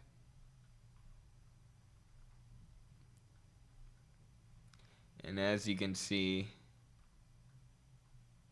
the comments were not kind to her. Also, the candidate who she endorsed over this lady is backed by the Blue Dog Pack, which is like the establishment corporate Democrat pack. The centrist Democrat pack, which is like extremely far right. So she's endorsing this far right Democratic Party candidate over this lady because she made a joke about cracking down on pedophiles like the Trump administration has failed to do and putting Zionists in re-education camps. These people really just ruin the name of socialism. You talk about socialism to anyone in America and they bring up AOC. And it's like, man, no. Not even a little bit. It's indistinguishable from Democrats. Concern trolling on behalf of Zionists and pedos. Who is she defending here? She's defending people who support genocide and Israeli influence in American politics and pedos. Getting all up in arms and offended about somebody wanting to crack down on Zionism and pedophilia. Like, what do you even say to this? And people are still out here like, AOC's the best we got. She's the best we got, man. I can't believe you would hate on AOC. She's so much better than George W. Bush because she talks about human rights and healthcare sometimes while doing nothing to actually push for it. I just can't stand it because I'm working so hard to popularize socialism in America. And when people hear the word socialism, they think of AOC. On what planet is she a socialist? Not any planet that I live on. In her own mind, it's the only place. And in the mind of DSA people. Such as, one person joined in with AOC to attack this lady. And he goes by the name of Hassan Piker, who said he won't support this anti-Zionist candidate, Maureen Galindo, because she's anti-Semitic. He's smearing this lady who's anti-pedo and anti-Zionist as anti-Semitic while supporting Graham Plattner, who worked for Blackwater. Bruh. Man, I'm telling you, I've held out hope about Hassan for a long time. This guy only cares about himself. I'm just going to say it. He's a narcissist. I saw him throw one of his friends under the bus, one of his close friends under the bus when he got canceled for BS reasons. And, like, that more than anything proved to me that he's a narcissist. Like, if your friend is getting canceled for something where there's no evidence against them and you just throw them under the bus and trash them, like, even beyond politics, that is narcissistic behavior, right? I'm a loyal person. I wouldn't obviously back my friends if they actually did something horrible and despicable, but if somebody was accusing them of something false, you think I would come on my show and throw Carlos under the bus without even giving him a phone call, which is what I know Hassan did to his friend? And then he's posting pictures with Lenin. He's posting pictures with Lenin like it's a damn fashion accessory. Supporting imperialist Democrats like John Fetterman and Graham Plattner. And then coming out here and attacking this lady and smearing her as an anti-Semite. 100+ little girls in Iran. I'll never support that. Yikes. Yeah, I don't care, man. Yeah, you got it. She's actually anti-Semitic, the first actual leftist anti-Semite. She's insane. Yeah, what has she said about Jews? Let's look at that. Maureen Galindo, a sex therapist who led a Democratic House primary in Texas 35th District, forcing a runoff later. I mean, this is John Levine from Washington Free Beacon. He's one of my ops. Wait, forcing a runoff, has attacked Jews who own Hollywood as members of the synagogue. Oh, come on.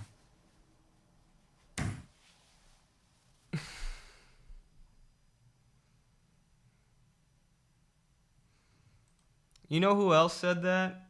that there's an outsized number of elite Jewish people in Hollywood, and they use that to push Zionist propaganda? Norman Finkelstein said that. The Jewish Norman Finkelstein, whose parents were victims of Germany's crimes during World War II. Where's that energy for Finkelstein, Hassan?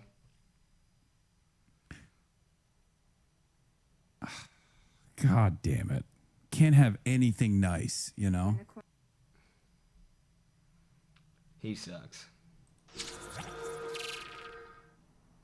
I'm sorry. I'm sorry if you're a Hassan fan. I know we have some overlap in audience still, although probably not much. The guy only cares about himself. He will always toe that line and follow the Democratic Party so he can keep his insider status and keep a large Twitch viewership.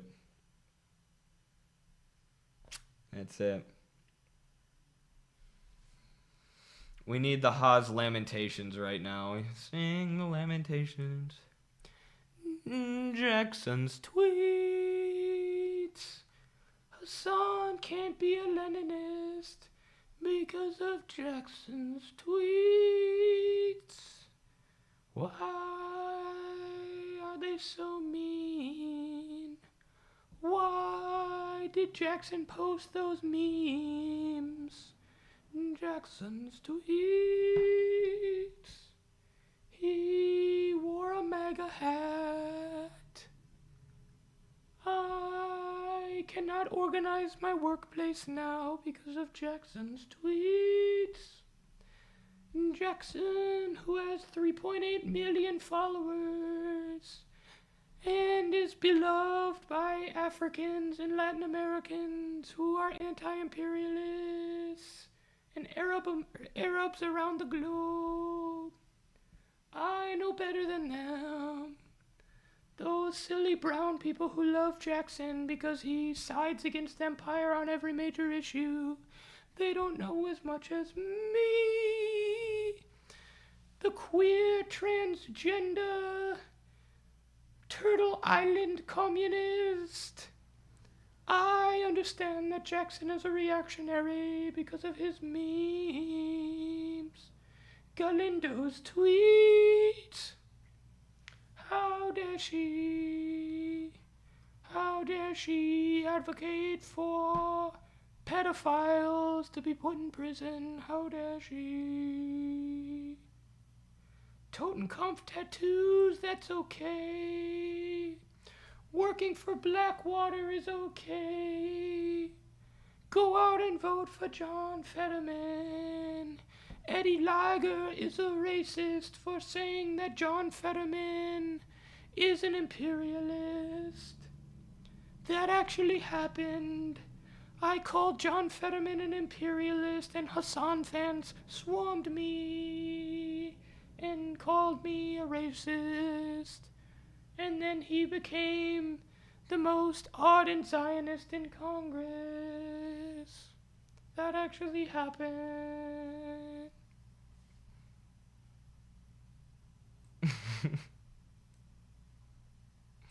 Need that song on Spotify, damn right. I'll never forget what happened with Fetterman. I made a few videos attacking him and saying he was not working class. Like, this guy's worked in politics his whole life. His Democratic staffers gave him a Carhartt sweater so he could pretend to be working class. And now you guys all want to vote for him, even though he's an ardent imperialist. And Hassan fans swarmed me. Hundreds of comments telling me I was out of touch, or I needed to shut up and listen, or this was the wrong time to attack Fetterman because his opponent is Dr. Oz. And what happened? John Fetterman ended up going out on the roof of his office and waving an Israeli flag.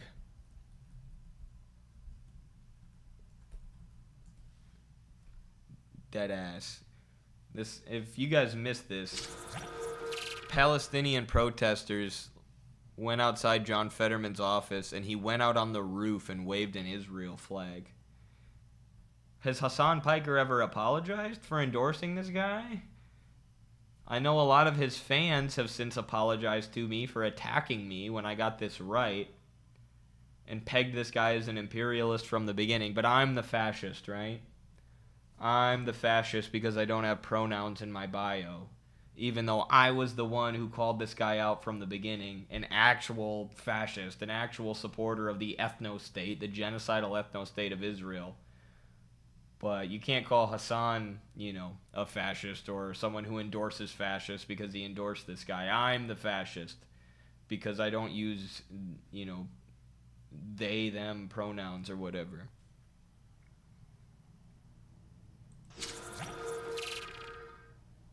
It's crazy, bro. It's crazy how these people elevate issues of sex and gender and culture war above issues of imperialism to the point where they see nothing wrong with AOC and Hassan smearing anti-Zionists as anti-Semitic and endorsing freak genocidal monsters like John Fetterman when people like us are calling them out from the beginning. But then they can call us fascists because why? Because why? We don't wave a trans flag every day because we just say, you know, let sex and gender issues, you know, be a personal thing, and let's focus on the meat and potatoes, the real political issues like class struggle, like bettering life for American workers and ending imperialism. Because we talk about that, we're the fascists. Like, people are so fucking deluded, bro. People are so deluded. You know, a lot of the Nazis were cross-dressers, right? You know, there's tons of photos of Nazis wearing women's clothing. Does that mean that they're not fascist anymore because they have the same opinion as you on trans issues or whatever? Because they have the same view on issues of sex and gender that you do? What are we talking about here? Are the Nicaraguans, the Sandinistas, fascist because they have a more conservative position on abortion? Like, it's only the ACP that catches this heat. When you have parties around the world who are far more socially conservative than us and actually take a hard stance on these issues, they have nothing to say, and rightfully so. You know, I wouldn't attack the Sandinistas for that either. They're doing great things for their people economically and representing the will of the workers and fighting against imperialism. But then when it comes to ACP, we're evil, we're fascists. Where are the pronouns in your bio? Where were you? Where were you when John Fetterman was running for office and your fans were attacking me because I didn't endorse him, an actual fascist? Anyways, thank you, Chino Smooth, for the $2 super chat. We need to recruit Victor Wembanyama to the ACP. We do. There's a meme of him. I don't know if Carlos has dropped it yet, but we made a meme of Wembanyama reading the Red America Journal for the ACP. That guy seems like he actually might be super based. I know he has that picture with a Mao portrait in China. He's also a freaking amazing basketball player, so shout out to Wembanyama. Mine's getting stuck in the mud. I see it at work every day with people I like. Yes. Unapologetically class reductionist like Karl Marx. Agreed. Sup, peeps? What up? The transphobic stuff is funny because every time I've seen Haas talk about it recently, he just says he wants them to live happy lives. Yeah. Yeah, that's all we say. I wish the best for all humans. You fascist. You fascist.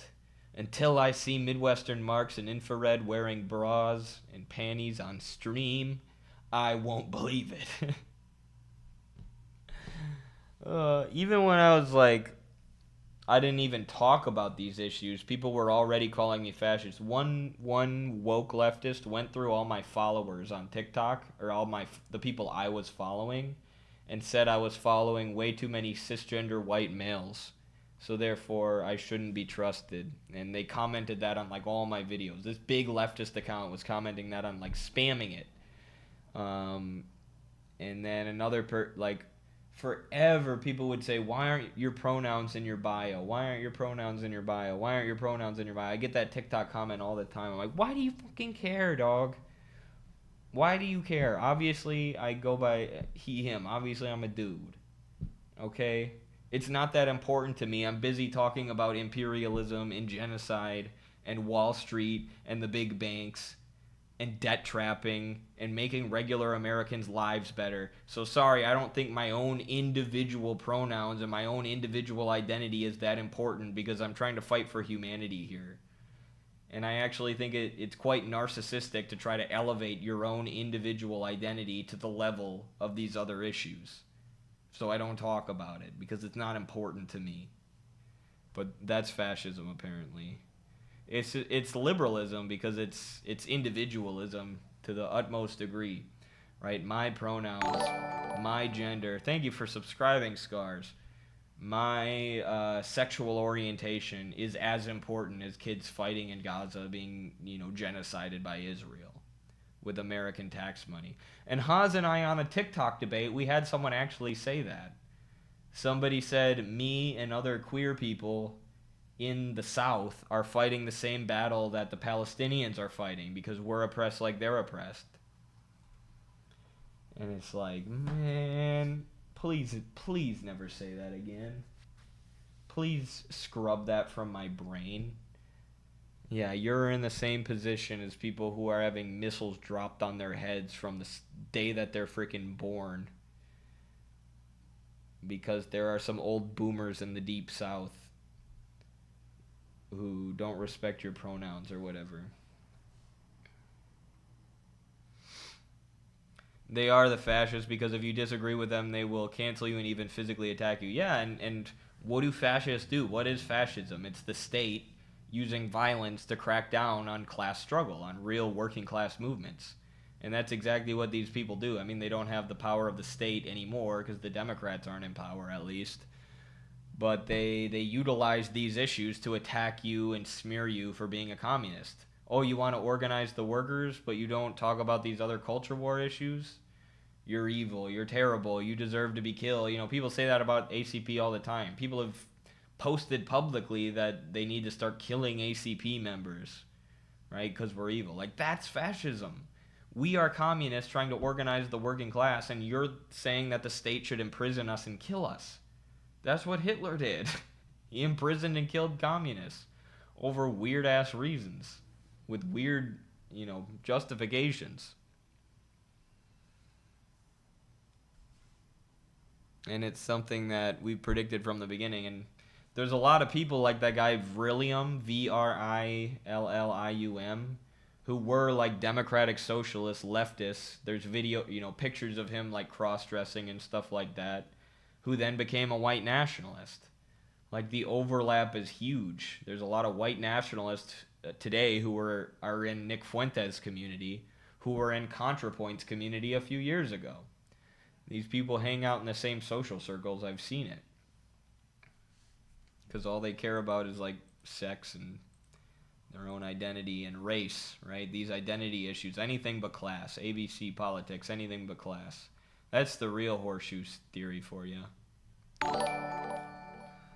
Thank you for the follow. It's inherently liberalism because it has no material analysis. Yeah, and it's individualistic, right? It's like ultimate freedom of identity.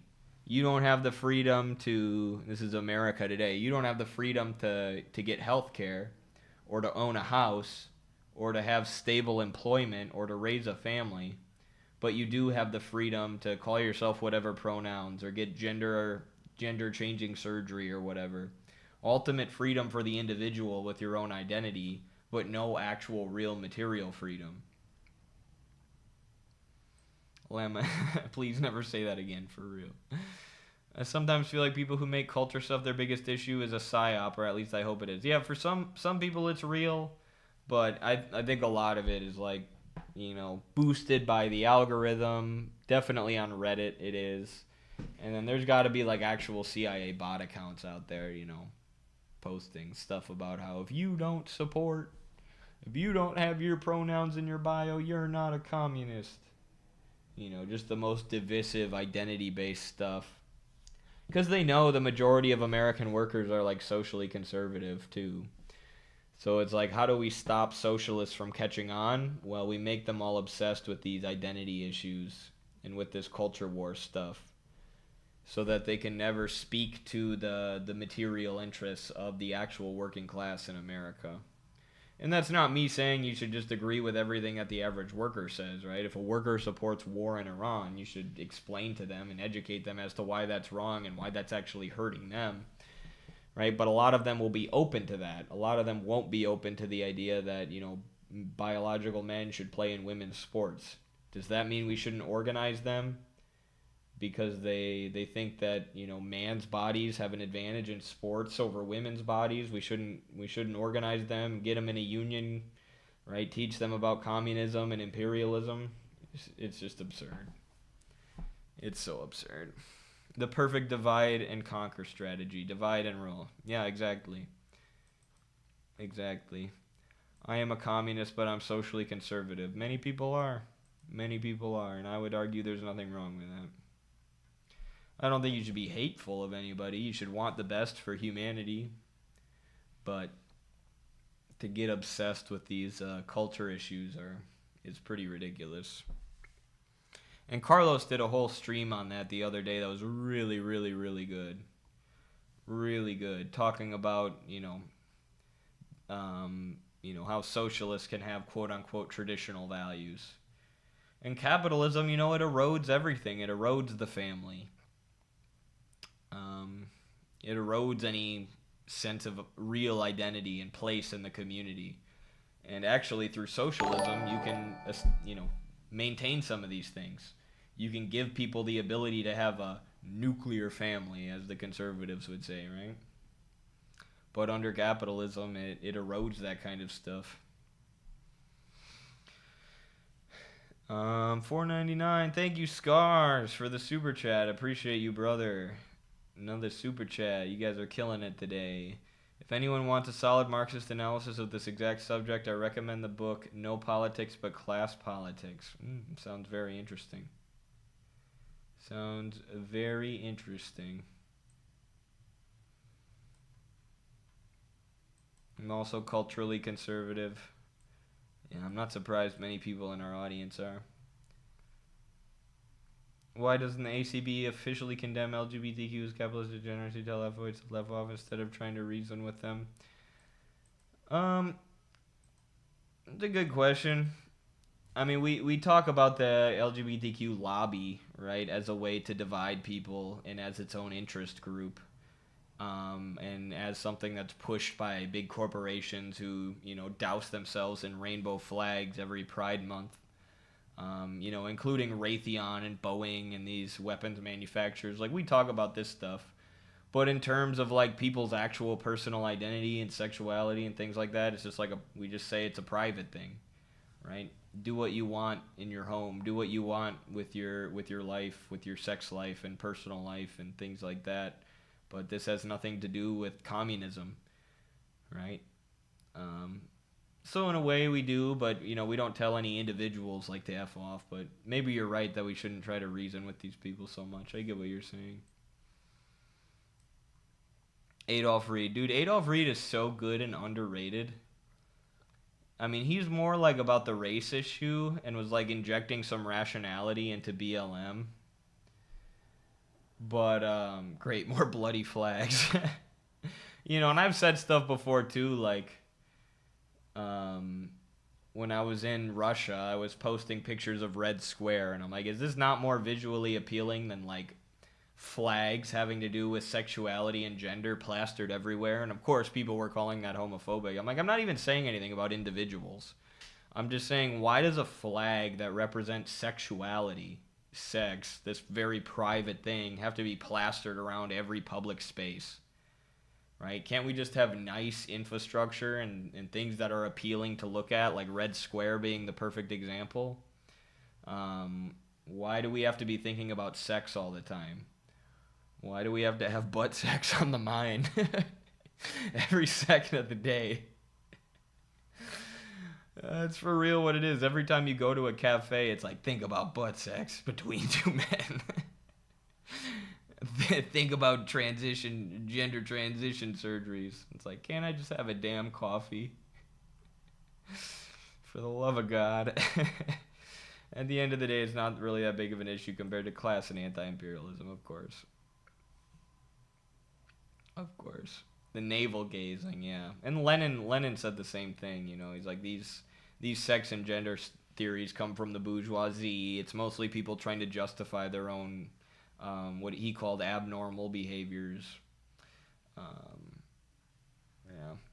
LGBTQ flag driver, dude, it's insane. Every American city, everywhere.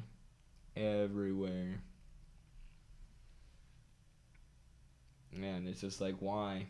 Why can't we just we can't build nice infrastructure, but we can hang these flags everywhere and plaster them all over NFL football games? What is the point of this? Perfectly said. Thank you. I'm glad people agree. I'm not getting any backlash from my own chat. I'm sure Turtle Island communist, they/them, with an anime profile picture will clip this and put it on Twitter and claim that I'm a homophobe. But any tip about how to get my mosque to go against the anti-ACP hate? Well, I'm not Muslim, so that's hard for me, but if your mosque probably isn't going to buy into the claim that the ACP is fascist because they're not waving trans flags with Lenin's face on them everywhere. But I would show them Haas videos. I would talk about how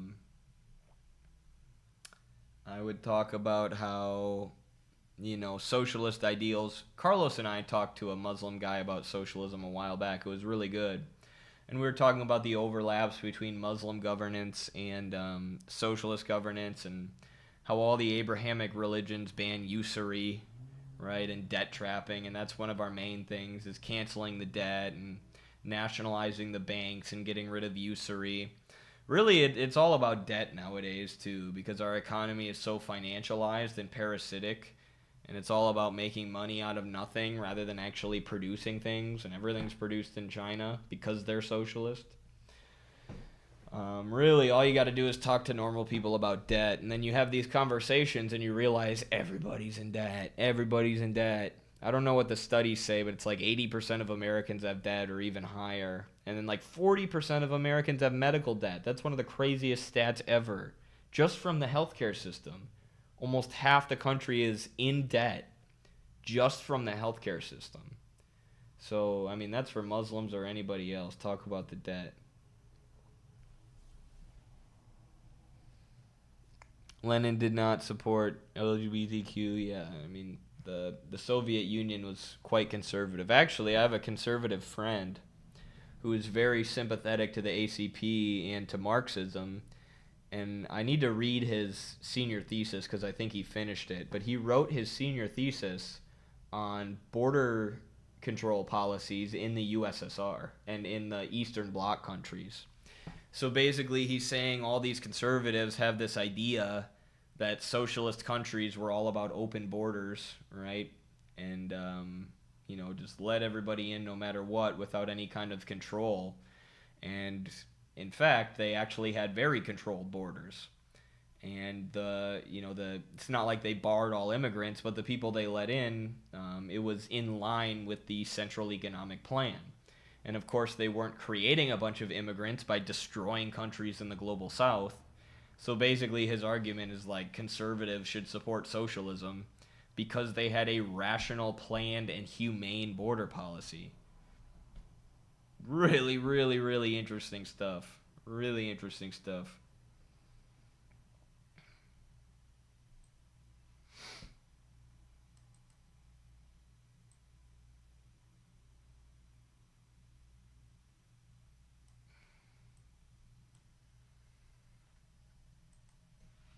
Capitalism is dead. We have debtism. Yes, Epsteinism.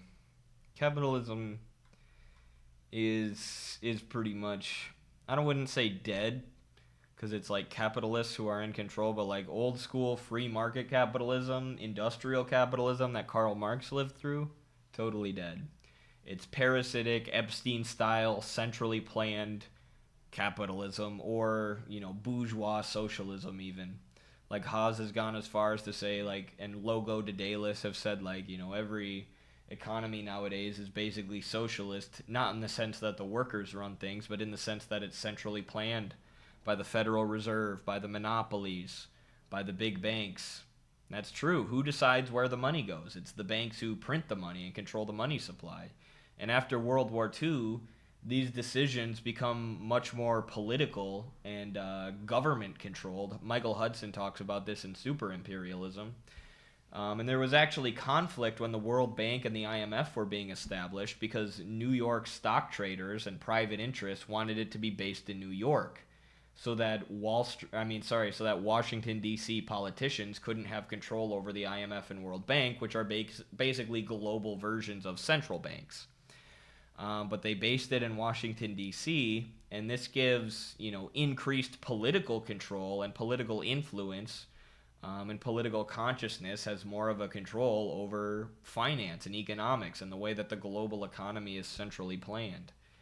And people think this is contradictory to Marxism. This is Marxism, right? The mode of production eventually outgrows, because of the development of technology and the means of production, the mode of production eventually outgrows its social relations. So what we're seeing now is capitalist social relations have become outdated. Because of the advance of technology and the growth of the banks, we basically have a socialist-style, centrally planned economy, but the same capitalist and worker relations of production.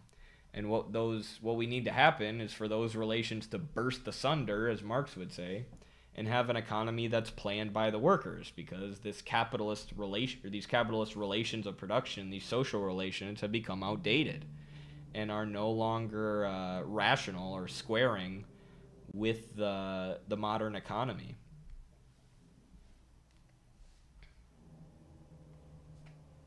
Sorry, one sec. I thought I just heard my phone buzz. That's weird. I'm in Do Not Disturb.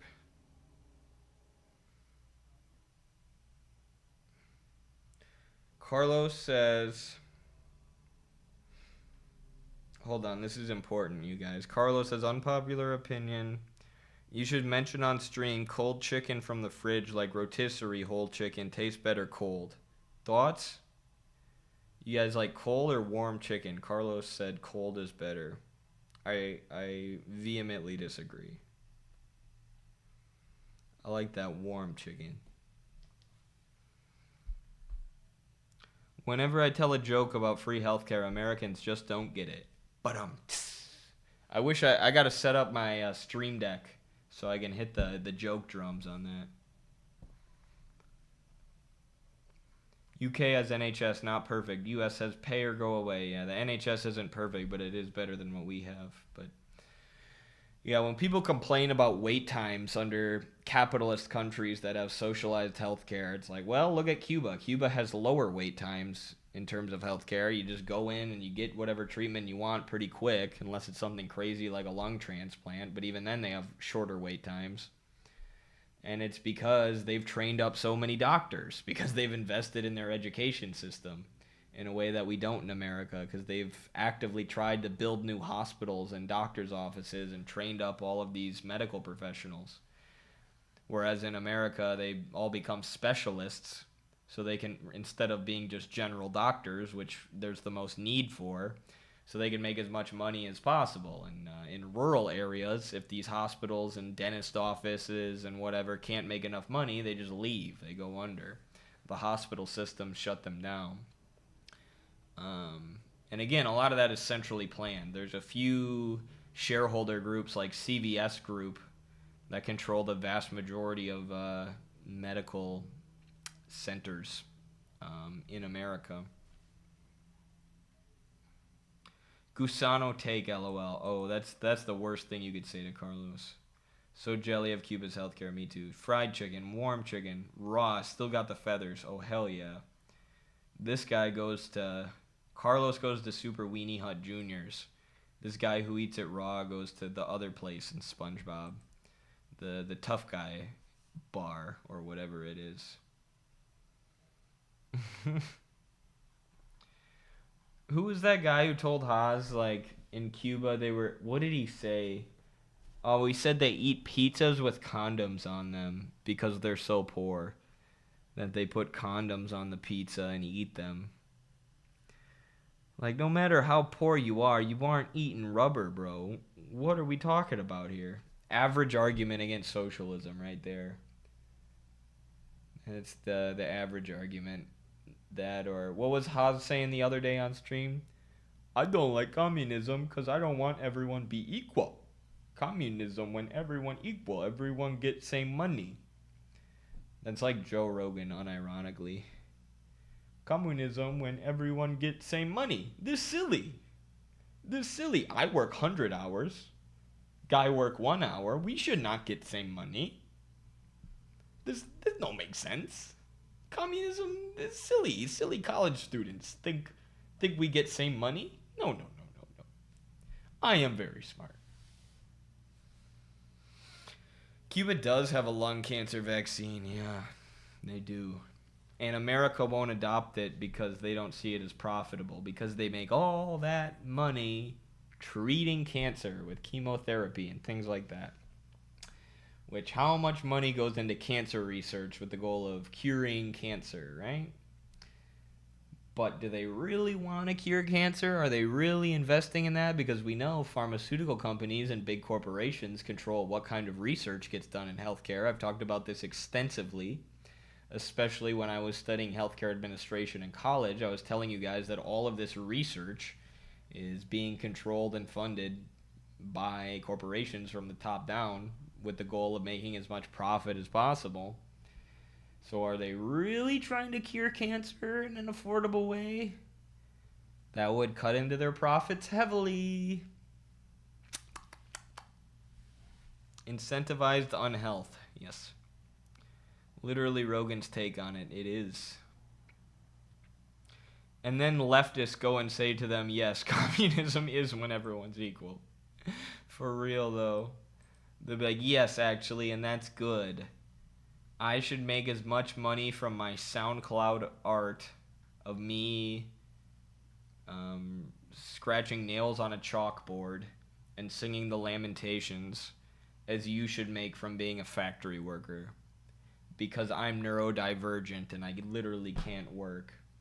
So Joe Rogan's literally neurodivergent phobic. Okay? That's why we need communism, alright? Communism line is flatline. Capitalism line go up like penis. Oh, fuck. That's good. That is good. The Lamentations. That one meme about anarchists is so funny. It's like the anarchist when he can't trade his SoundCloud rap with the eye doctor for a pair of glasses.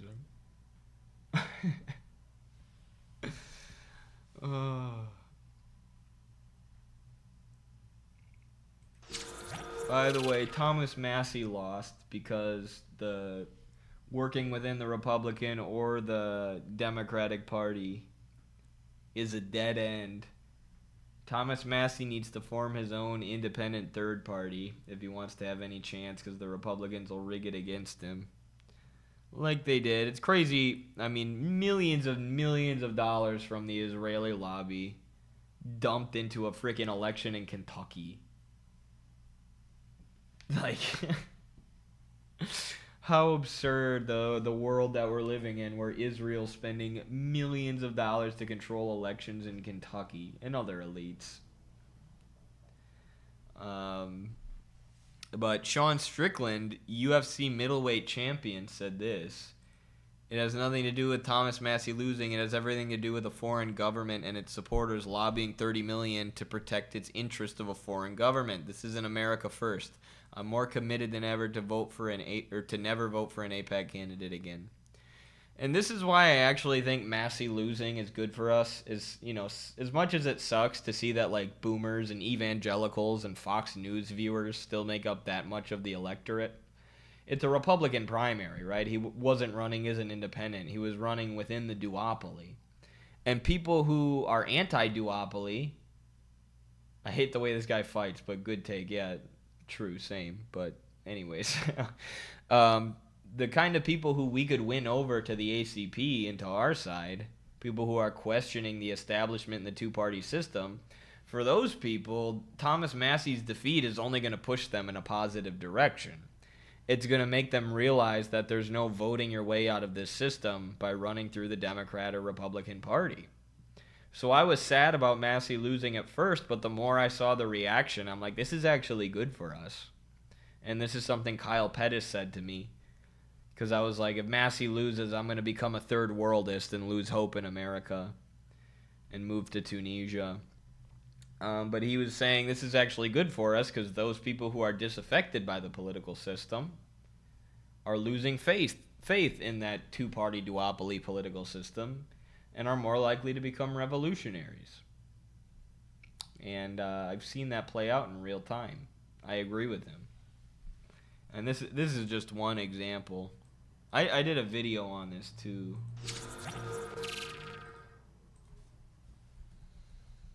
We can watch it. It did pretty well too. I explicitly promoted ACP in this video, and it did really well. It got like 60,000 views and like 6,000 likes, which is rare because you always have leftists being like, oh, ACP fascist. What about LGBTQ? Blah, blah, blah, blah, blah. You know, or right-wingers being like, communism? What about communism? Communism evil, don't you know?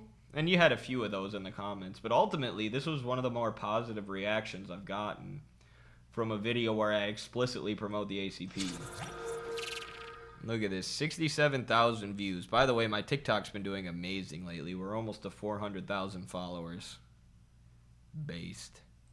So it looks like Thomas Massey, the Republican candidate who took $0 from AIPAC, is going to lose his congressional race, which became the most expensive campaign in history after the Israeli lobby and other elite groups dumped millions of dollars into his opponent, Ed Gallerine. And while I'm disappointed to see this, it does not come as a surprise to me. And that's because I've been preaching for years now that our electoral system is completely controlled by elite money. There is simply no voting your way out of this system. This is a lesson that I learned in 2020 when I was working for Bernie Sanders and truly believed that I was participating in some kind of political revolution. But similar to Thomas Massey, the forces of the Democratic establishment descended upon Bernie to make sure that he wouldn't win. And even when self-described anti-establishment candidates like AOC have gotten elected, they have failed to do anything to challenge the rule. Only 200 comments on this, less than 200. And usually if people are mad about a video on TikTok, you get a bunch of comments because they're angry. Right? Over 7,000 likes and 200 comments. I got to tell personal stories more. That really connects with people. When I tell them my personal story about Bernie and then realizing he was a failure and becoming a communist, people just they like stories and they like personal stories. And maybe that's individualism, but we can use that to our advantage. Challenge the ruling elite. You could say the same thing about Donald Trump, who betrayed a lot of his voters by failing to end the wars or release the files or crush the deep state. And oftentimes those who advocate for revolution are decried as utopians, but I think that electoralism is the real utopianism. Communists like myself have said time and time again that there's no voting your way out of this system, and we've been proven correct time and time again. Revolution is the only way out. The ballot box is controlled by Israeli and Wall Street money. And this is why I would encourage everybody who wants to see something new to check out the American Communist Party at acp.us. So explicitly promoting the ACP and getting over 7,000 likes. Maybe not everyone watched to the end, but still, that's pretty good. Based on my experience, that is pretty good. So again, Thomas Massey's defeat is actually pushing people in a positive direction overall. You love to see it. And I want to clarify too, it's not like electoral politics are totally useless, right? You can use elections to spread your message, right? It's good for communist parties to win elections whenever possible, but the two-party duopoly is what's totally useless, right? Trying to run through the Democratic or, in Thomas Massey's case, the Republican Party. You need to have an independent, sovereign party, a sovereign vehicle that you can build, which is detached from these corrupt two parties who both serve the same ruling elite, the same economic, financial Epstein class. Your vid slap, bro. Thank you. Exactly. Perfect segue. Yeah, I mean, Massey's defeat is a perfect segue into why we need revolutionary politics and sovereignty from the Democrats and the Republicans. It's proving us correct. Massey was truly beloved and would have blown out his opponent in every election until now. Yes, exactly. And you know, Kentucky his district was a very small electorate, which is why the money was able to manipulate so many literal cattle, people who are no better than sheep, these zombified boomers who sit in front of the TV and watch Fox News all day. But Thomas Massey was beloved well outside of his district for the positions that he took. And because of that, even though the Zionists won the battle, they've set themselves back in the war because they were able to convince enough zombified cattle boomers to vote against Massey in Kentucky. But outside of Kentucky, they've sparked a bunch of revolutionary energy amongst people who are already fed up with the duopoly and with the two-party system. So it's dope. It's actually good in the long run. The duopoly is upheld by a reflexive, mindless voting strategy that the Epstein class psyoped into the minds of the masses, where they think that any non-duopoly vote is a waste. Yep, and that's being propped up and promoted by people like Hassan Piker. Because, again, I don't think he really cares about building a sovereign political movement that represents workers. He knows that a lot of mindless sheep are psyoped into believing that the Democrats are better. So he just goes along with that because he's too scared to split with the people who believe that and give up his insider status and wants to play Among Us with AOC for the rest of his life. I've seen a good amount of people waking up with a Massey loss. Yeah, I've seen a good amount of people posting that Ari Shaffir clip too. I won't play it on here because it'll get me taken down. But Ari Shaffir basically says voting doesn't do anything. You know, you need real struggle. We'll just call it real struggle. He says some very provocative, inflammatory things about how political change actually happens historically. And I've seen a lot of people sharing that. I've been saying for years, primaries are not elections, so says the Supreme Court in the DNC fraud lawsuit. I don't know if the RNC cheated, but I know they legally can. That is very true. Right. I mean, when it comes to these primaries, I think they could just straight up rig them. Like, even if they did lose the primary vote, which is much easier to manipulate, because it's a party election and not a real election, they could hypothetically just rig them. And I think that might have happened with Bernie in 2020, because the voting app in Iowa that was used was created by this company called Shadow that were big donors to the Pete Buttigieg campaign. And they did a bunch of fuckery at the last minute. I've explained this a million times. I don't want to go into detail, but Iowa is very important because if you win Iowa, it's the first state and you get all this momentum because people think you're more viable as a candidate then. And Bernie won, but they did all this fuckery and the voting app closed down at the last minute and wouldn't share the results. And then the Pete campaign declared themselves the winners before the voting even came back. Turned out Bernie had won. But the media took that story and ran with it. So, I mean, it was as close to a rigged thing as you could get. You know, and you could only do that in a primary. They wouldn't be able to pull that off in a general. And who knows, you know, maybe that Shadow app added a few votes for Pete. I don't know. Stop the steal. Massey is a Republican congressman who split with Trump over Israel and the Iran war. And he's hardcore anti-war, hardcore anti-Israel, and foreign interference in American elections. And he had his re-election campaign this week, which he lost because Israel and other elite donors dumped millions and millions of dollars into his opponent, who was literally like artificial intelligence. Like, this guy has no personality. He declined all of the debates, and it became the most expensive congressional race in history in order to get this guy who split with Trump out of the party. But yeah, these primaries, like you were saying, they're not actual elections. They're how the party chooses their candidate. And at the end of the day, like, they were already floating this. Democratic Party elites in 2020 were saying even if Bernie wins, right, the super delegates, that you have these super delegates whose vote is what actually matters. And they 99.9% of the time, the super delegates just vote with what the people voted. But they were saying the super delegates could just appoint who they want. So even if Bernie wins the vote with Democratic Party members, the super delegates could just say no, Hillary Clinton or Kamala or Biden or whoever, they're our nominee.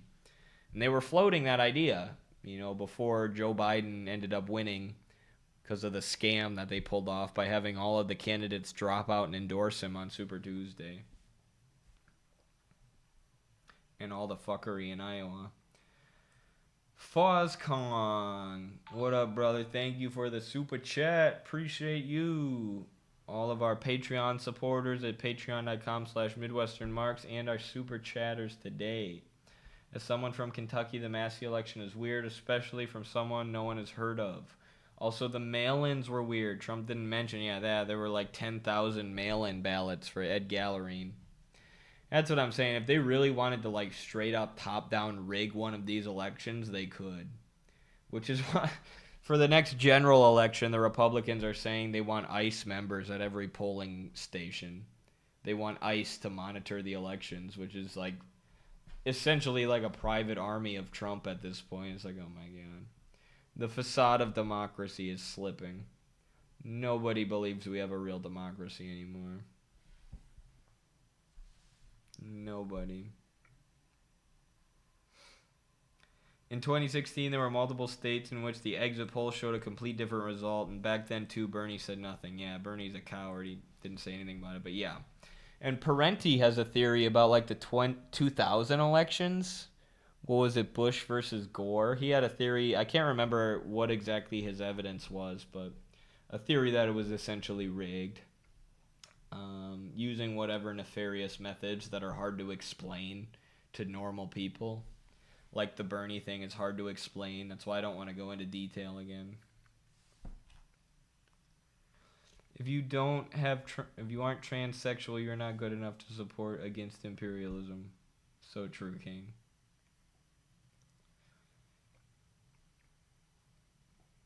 They don't have to do anything with a primary, including even have one. Yeah, it's a good point. They just appointed Kamala. They're like, we're just going to take Joe Biden out of the race and appoint this woman that nobody voted for. Literally nobody voted for Kamala, but we, the Democratic Party elites, think this is best. So she's our nominee now. Yeah, FozCon, were you the one saying that all the boomers and Fox News viewers were supporting Ed Gallerine? Yeah, you kind of gave me a hint that Massey might be in trouble when I heard you say that, and I'm like, uh-oh, there's still a lot of dumbass boomers in this country. Literally zombified. And I'm sorry, there are a lot of based boomers, but talk about the worst generation of all time. The people who wrecked the American economy, who went to college on like 3 nickels, who now talk down to young people that want to change the system. Oh, you won't be a communist once you grow up, kid. Once you grow up and experience the real world, you'll become a conservative like me. And then you talk to them about politics and they know nothing. They're literally zombified sheep who sit in front of the TV all day and let Sean Hannity think for them. And they want to talk down to you and lecture you about how you know nothing because you want to change the system. That's way worse now than it was when boomers were growing up. It's like ultimate ignorance and stupidity combined with ultimate arrogance. That's the boomer generation. As a majority. Not all of them, of course, but literally they have no independent thoughts. They just sit in front of Fox News like literal zombies. Think for me, Sean Hannity. Fat man, tell me what to believe. And then they talk to you. You don't know anything about politics, kid. And you ask them, okay, well, why are we going to war with Iran? Well, kid, because Iran, we can't let them have nuclear weapons. Do you know that Iran's nuclear program was monitored 24/7 under the IAEA, or under the Iran deal by the IAEA? And they said not once that Iran was producing a nuclear weapon. And then Trump pulled out of that deal and killed their general, and the boomers go, oh, yeah, well, Muslim. They Muslim, they bad. I'm smart, you stupid kid. That's boomers. I became a communist once I grew up. Yeah, exactly. I become more communist every single day. The best boomers died at Kent State and Jackson State in 1970. Ooh, there's the real pill. Spoiled brat boomers, yeah. Tim Dillon has a book about boomers out. It's good. Or at least what I've heard him say about it. It sounds good. He has a good analysis of why they are the way they are. Yeah, I had another segment planned for today, but we'll probably skip it. I wanted to talk about Operation Uranus and the Soviet battle and operations, what is it, August Storm? Yeah, August Storm, how the Soviets defeated Germany and the Japanese. Because Germany and Japan thought they were still fighting Imperial Russia, and then they got crushed by communism because the Soviets mass-produced tanks and they weren't ready for it. But we will talk about that next stream. Google calls it the Soviet invasion of Manchuria. Even them defeating fascist Japan, they try to make it sound like a bad thing. That's fucking hilarious.